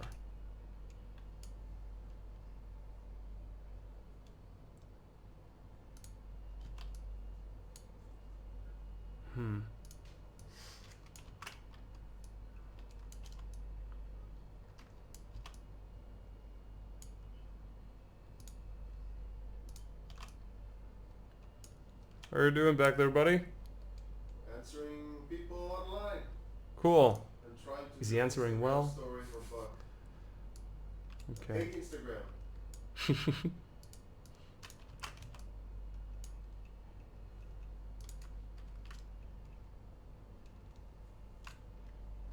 Oh, wait a minute. We're gonna do a little something like this. I'm gonna tick all the boxes to make sure that it doesn't do some bizarre movements. You still alive, Oded? Yeah, actually doing pretty good. Sweet. Would you believe it? Okay. Let's again do this scale cheating. Gonna give him a bit of a longer arm, and we're gonna give him a bit of a bigger arm.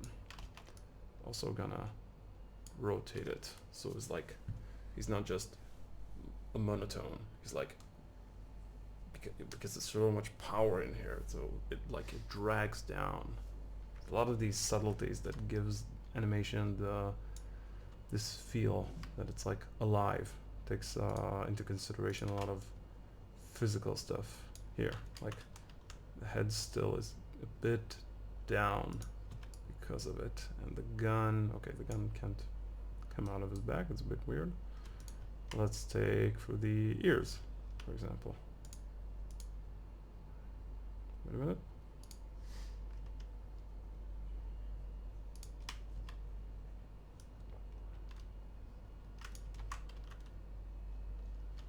Okay, like this. They drag a bit to the back, and then they like boosh. If we see that it doesn't work, again, it's something that you always need to remind yourself of, like, get this thing going, worst case, change it later. It's much better to have something than tweak it than take too much time and not actually work. Because you're too scared in each precious pose. Okay, cool. So let's say that we have this punch frame. Maybe we can improve it later. And now let's do this thingy.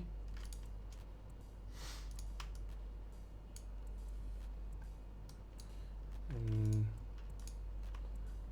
we're gonna make it a bit less elongated. Still gonna give it a bit of a deformation. And even more. Oof.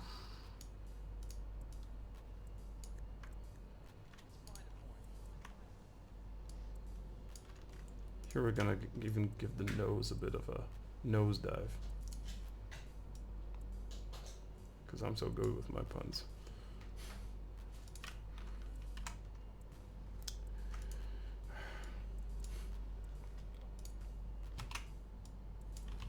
Thank you. Here, see, like, oof, this dock.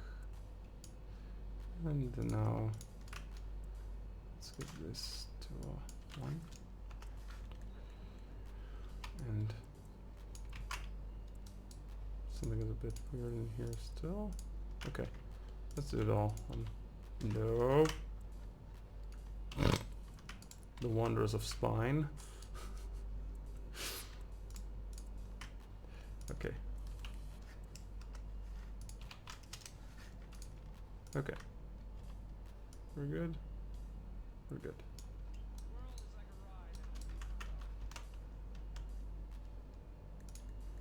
You see, now we got this cool contrast, like doof.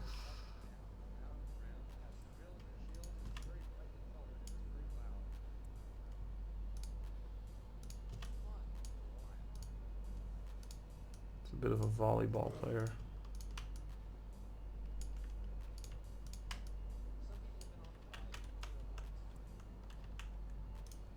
Okay, yeah. We're gonna do like this. Still gonna show the face. Still gonna make the arms big. It's like boosh. It's like you got stuck on the jaw. Stuck. Alright, Cool. Now let's take the idle animation and that he has in the end, the idle pose. Let's go to the copy all the frames, keep it in here. Let's go to hit O2 and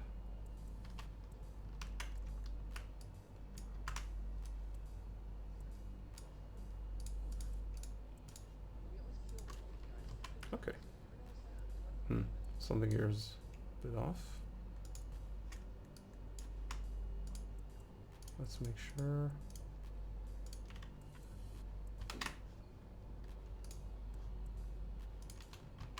Okay, here we go.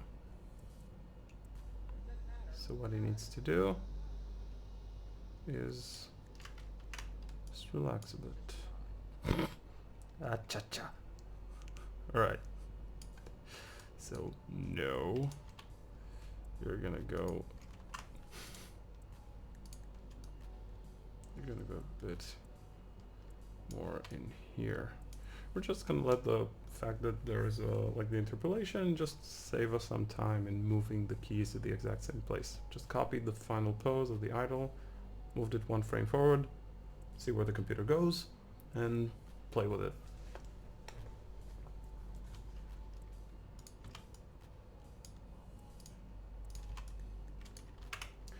By the way, it's important to note that the fact that I'm animating in this way doesn't necessarily mean in any shape or form that it's like the best or the right way to animate. That's just how I find it convenient.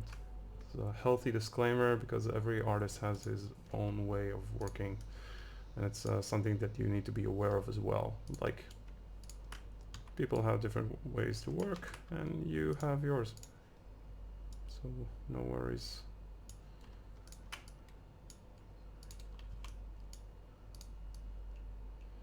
And let's see.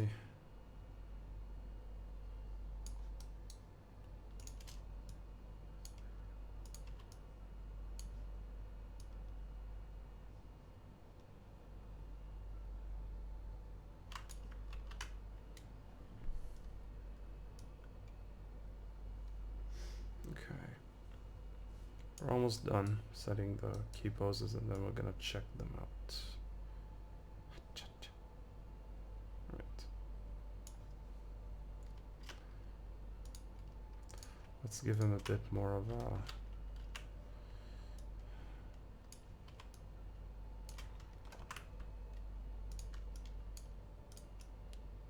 chest, like he's feels the weight of his body back after that cool pose he just did.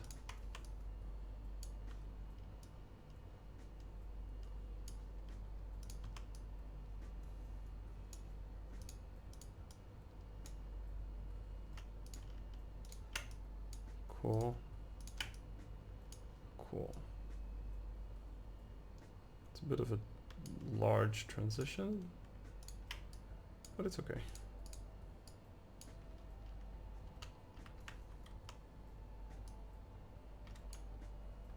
Ooh, something weird going on with this scarf in here.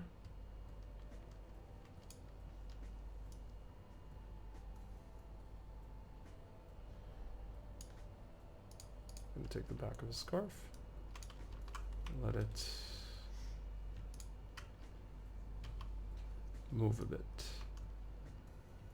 down. Huh, weird. Okay, so now we know something that we need to improve in the rig. We need to give something to control the back of the scarf.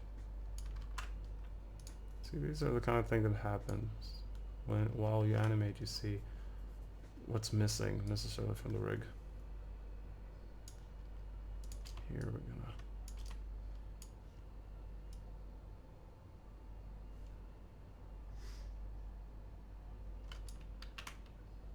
let's see.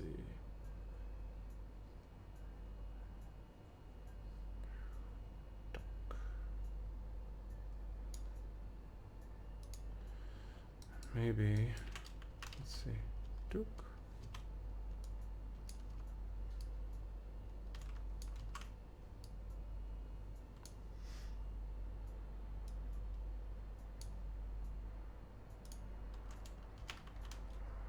Mm-hmm.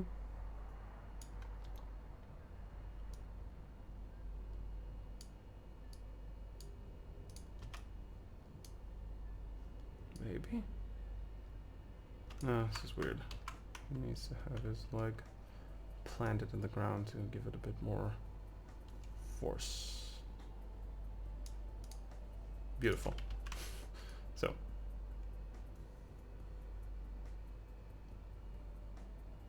Oh, I noticed that I saw that something keeps on jumping. I don't know what it is. Here we go. This. Delete this event. The events are something that you're gonna have on the right. Yeah, it's gonna be something that is used for the developers specifically, so they know exactly what's the time that's a punch or a frame of damage is gonna happen. Let's just remove it from the factor for now. So one of the cool features of spine. You know what? We're even gonna break the joints a bit.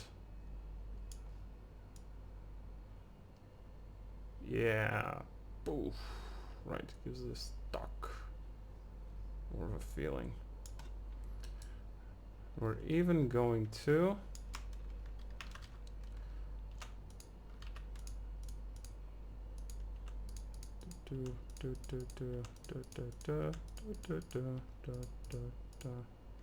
okay.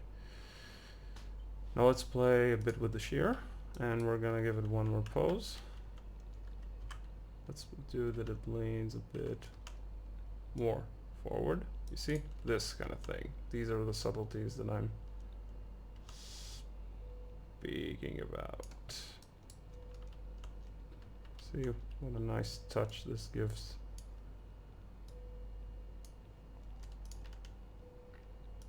I will take these two arms over and elevate them even. Okay, this is starting to get a bit tricky. Okay, no worries. Now,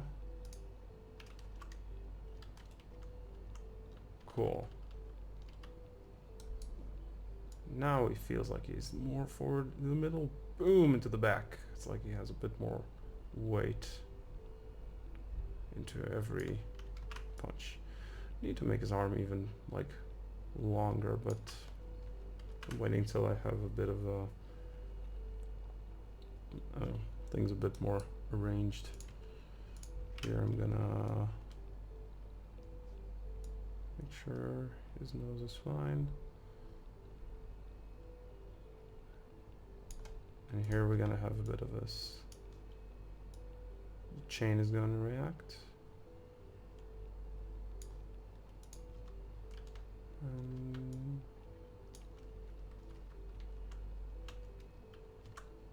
Not crucial. What we did there. Okay. Cool. You know what? And no, it's like okay. So a bit of like this inner working as we speak. If I'm gonna do something, I'm gonna do something. Let's see. Okay. Let's take all these poses, move them one forward. I'm gonna give him even another relaxation pose because I did a really powerful move there.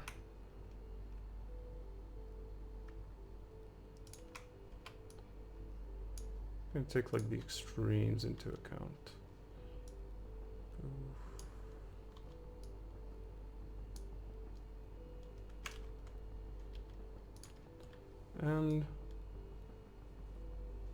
And by the way, I have no problems playing with the length of the joints, even if technically it's not true, so long as it's not, as long as it doesn't look like madness, basically. So it helps keep the rig a bit more, like, under better behavior, in a way. Okay.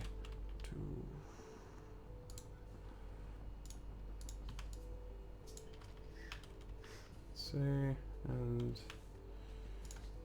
yeah. Oh, okay.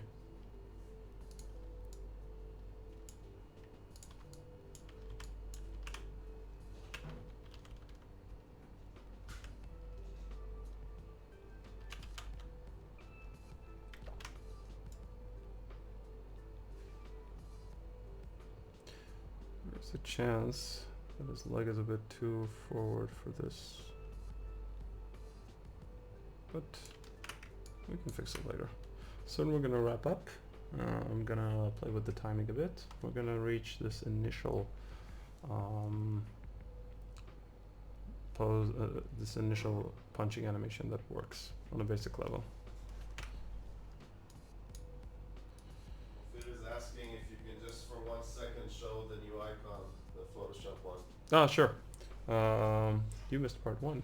Yeah. Mate. Let's see. Icon UI.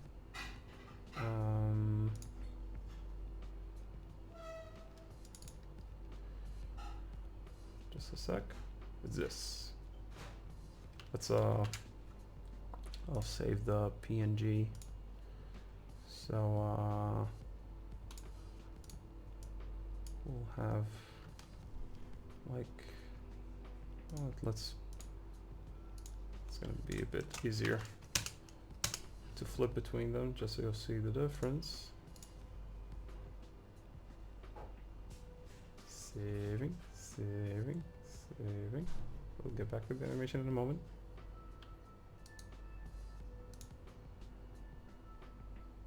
Here, it's like this, bam.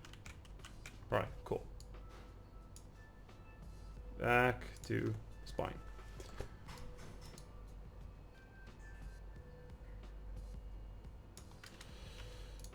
Let's have him move a bit forward.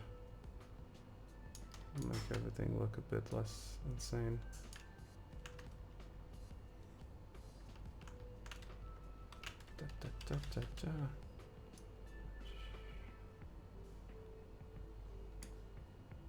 This and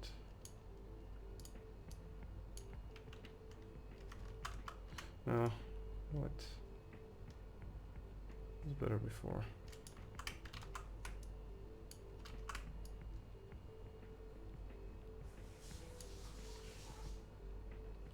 Can move this and still keep his.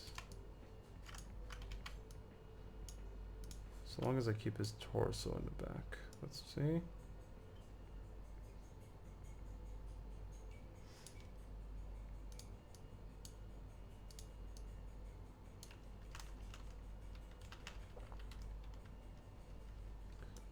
Duck. Okay, that's okay. Worst case, change it. So let's try to play around with the timing. Let's see what we can get. I'm going to take just all the poses now that I keyframed them all. Let's take this couple of frames forward to give him like this real dissipation. This is going to be like maybe even one. Yeah. Sometimes you'll be surprised what you can get away with when it comes to delivering impact. Like this might not even go in any shape or form weird in the player's eye, so long as it feels good.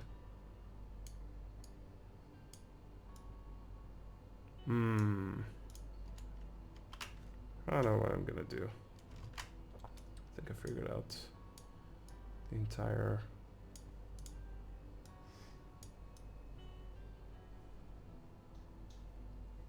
thing. So instead of doing an even more exaggerated pose, I just decided to take the pose that was supposed to be relaxed, make it like the previous one, and this I'm gonna make a bit subtler, like it's still.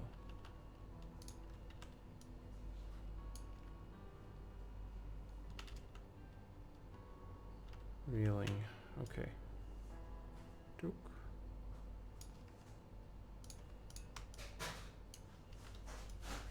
Doof.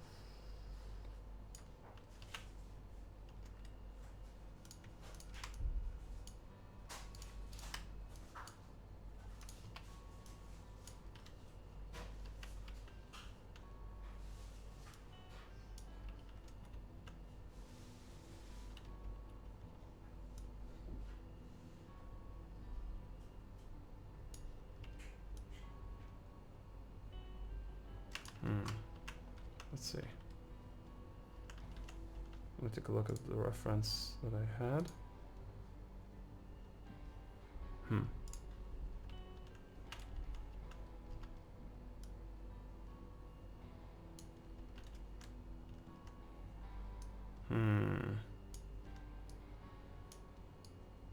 Interesting.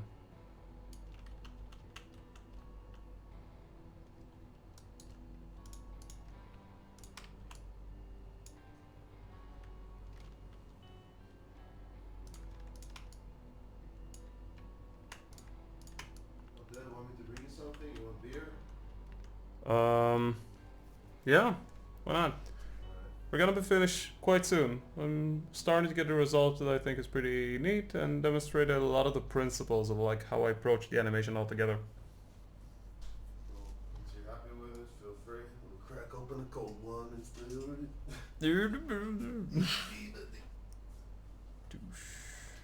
Did you see what we're getting at? Yeah. Let's see. Let's take a play. It's a bit weak right now, actually. It needs the first. It needs this. It needs the boom. More. Again, think slower. Think heavy. Wait a minute. Wait a minute. I know what I've done wrong. Is that the slide? Kind of rusty since I did this last time. And cheers. Cheers. Don't drink and drive. The drinking game dev, or only drinking game dev. I'm not sure which one. What he said. So. Disclaimer: we do not hold responsibility for Okay, so this is actually a very good opportunity to see like how I approach animation, because I've on paper I thought I did the process really nice, but it's kind of weak. Why is it weak? First off, it's not necessarily bad, like I said, just weak.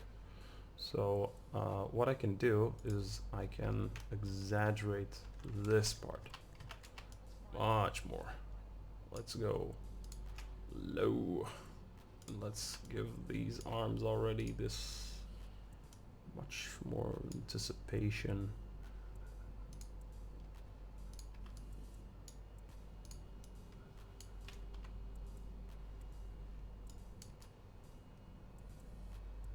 Yeah, okay, let's see how this works. Much better. Already, this is much punchier. Boosh. Right, cool. Now another thing that I can do is that something I forgot. A lot of the time, you don't necessarily see the punching itself. I wanted him to get stuck like on the jaw, like a boof. But in a way to increase like the power of an attack, sometimes is to actually skip the punching itself, because it's so quick that the player doesn't see it, and you like simulate it, and you in the animation and in the game use it basically an illusion to give it such a power that it's like, whoa, it's so powerful that it already flew past the point that I see, like real world punches actually. Just a sec.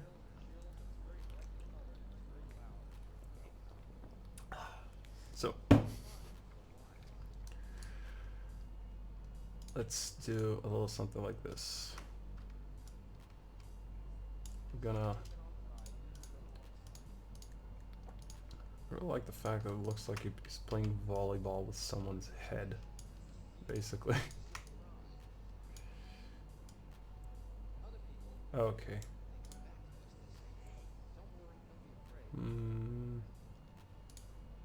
Okay, now it also needs... Let's keep him still like this, like he's all forward. The contrast between this and this should be large, but he's also still needs to be like he's reeling from this massive punch, which is basically the one thing that I keep on saying. He's like, oof. Oof. Okay, this is a bit weird.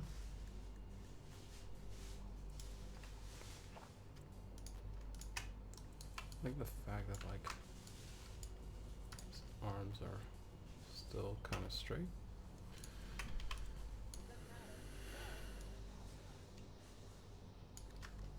Hmm.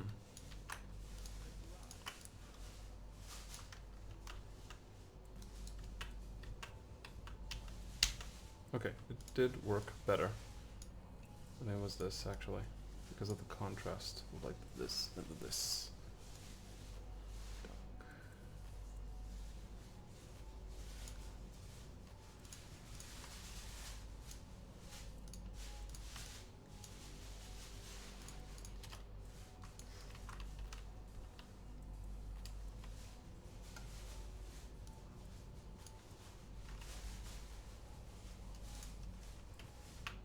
Let's see how this goes. Let's give him a bit more of a back to this. Poof.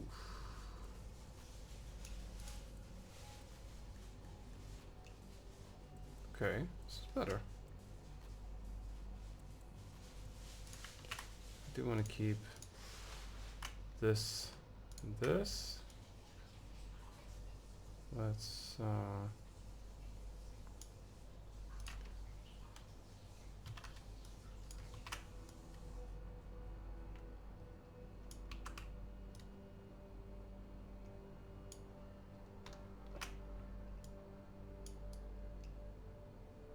yeah.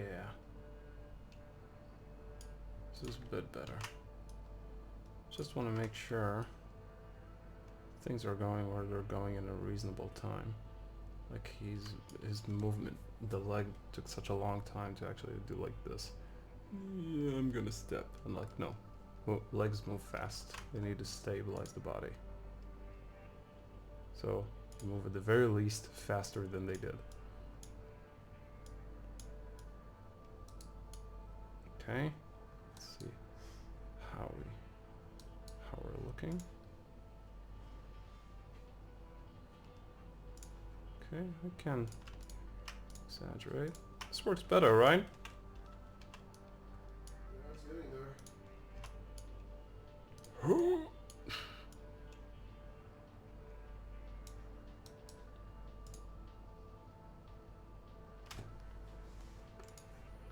Okay.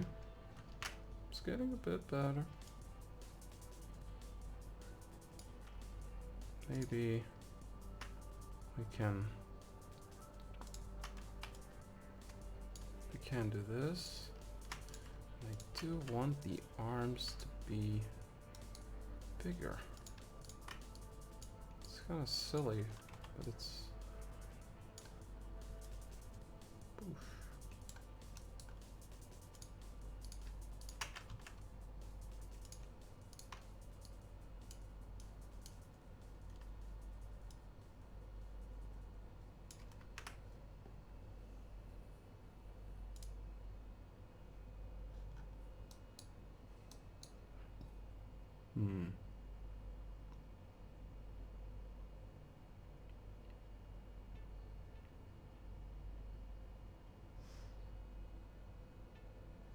Maybe needs one more frame in the middle to keep it a bit stronger.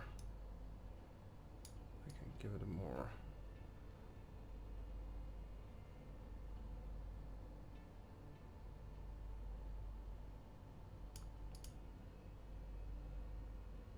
Yeah, I do think there's a bit more weight to the hands when they're down. Okay.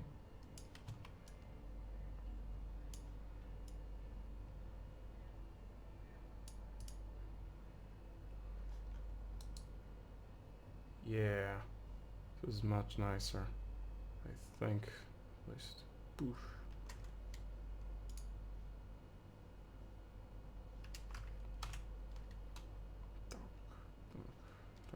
Okay. Cool.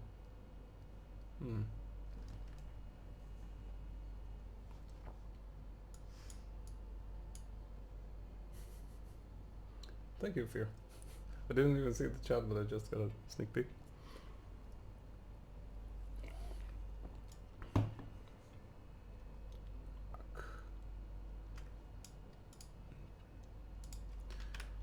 maybe even more. Even more. Okay. We'll give it really this. I want him to be very heavy. Okay. Here the scale is a bit weird, so we'll just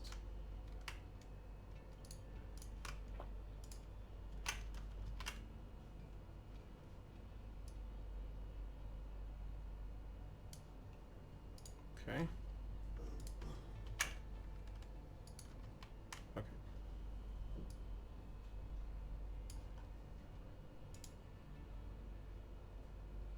Yeah. It's pretty nice punching. Now it's already. Let's give it a bit of a fine touch. It's not the best necessarily animation, but it's good enough for now. With a nice buck effect like this punch and such, we can make it work.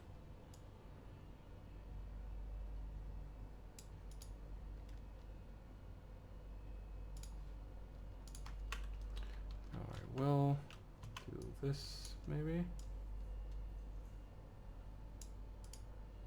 Like it's a bit hard for him.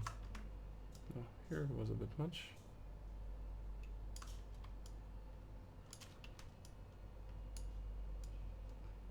I do want him to have like a bit of a rough time to control his head because of the power of the movement. And now we're just playing around. You see making a bit of the head lag.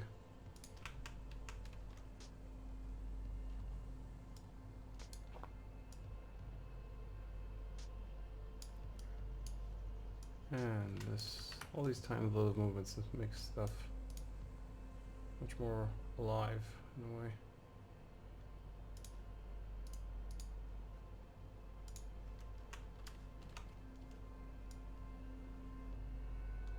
Let's give it a little jingle.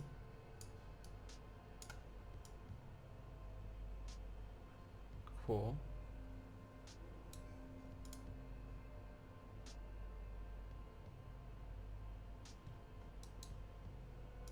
By the way, why does it start with a punch? Because I want to connect it to the first one. It's like it's a combo. But the thing is, the way we're doing it is that because of the way Spine mixes animations, we can animate each one separately. Okay. Understand? So try to start it from a frame that's not the punch itself, because it doesn't matter. The mixer itself will combine them. You know what I'm saying? That's how we did it previously. Because combining the combos here doesn't always work in game, especially with in-game physics. Especially when we usually push the character forward in the X parameter when we want to give him like push damage and things like that. So you can start just by having a more efficient pose than the punch. It will make the movement, I think, a lot easier. We can hypothetically use the rest pose because there is the relaxation pose after each punch, and we can use the relaxation pose from the first one as the beginning one of this. Absolutely. Let's give it a go. We'll see how this goes. Either way, like I said, we're nearing the end, and let's give it a test, and just in case, save the new version. Save, kids. Save. So, see, this is the kind of thing that happens when you animate all the time. You get this feedback. Things are a bit different. You need to tweak this. You need to play with that. That is normal. Here. Okay. So we have the resting pose for the animation. Let's see if we can use this as the beginning. It's actually interesting.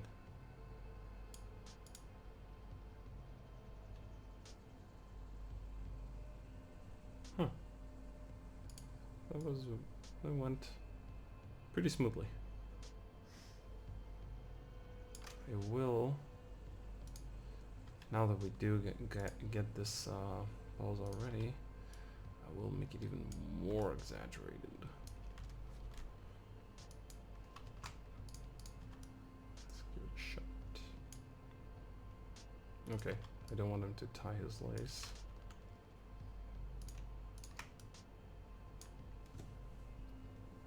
Excuse me.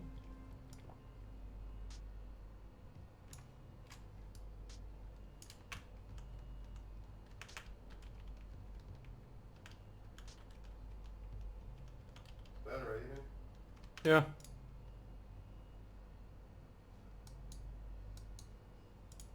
Let's do a test. Let's try to break his joints even more. One of the nice things about animation is that you can play with the cheating, basically, so long as it increases the effect. Let's see.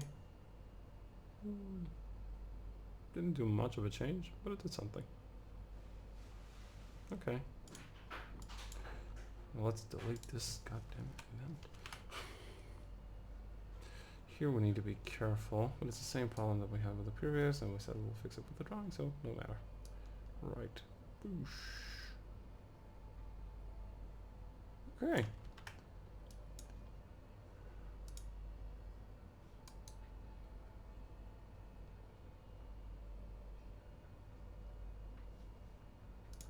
So, it's not too shabby. Maybe we can improve upon it a bit here and there. But it's got a nice punch. It's got a nice snapping to it. Okay. What do you say? It's fantastic for now. Okay. It's always good to eyeball Yeah. later because your brain is always making corrections, but I think we can wrap this up. Absolutely. Okay, so everyone, thank you for joining us. We'll be back very soon. Hopefully, yeah. Yeah, with an indie stream, and we'll do some more animation. We'll do some more art, and it'll kick some asses. Yes. This time we covered the icon and the animation, and yeah, just a final plug. You know, it's gonna be on YouTube anyway. So again, check out Planet Defense, and hopefully we'll have more of these streams coming up soon. Thank you for everybody who joined us, and any final words? Take it from here. Auf Wiedersehen. Interesting choice of words. Yeah. Which translates to don't do drugs. So yeah, like I said, just on the general process, and I think it's a nice rules of thumb when you're working both on art and animation. Try out stuff. Worst case, you can always change, especially if it's digital. Be flexible. Give it a go. You don't have nothing to lose. Worst case, you already did a save in another version because you're an orderly worker. Yeah, good boy. Alrighty. So see you next time, dudes. Thank you, and bye-bye.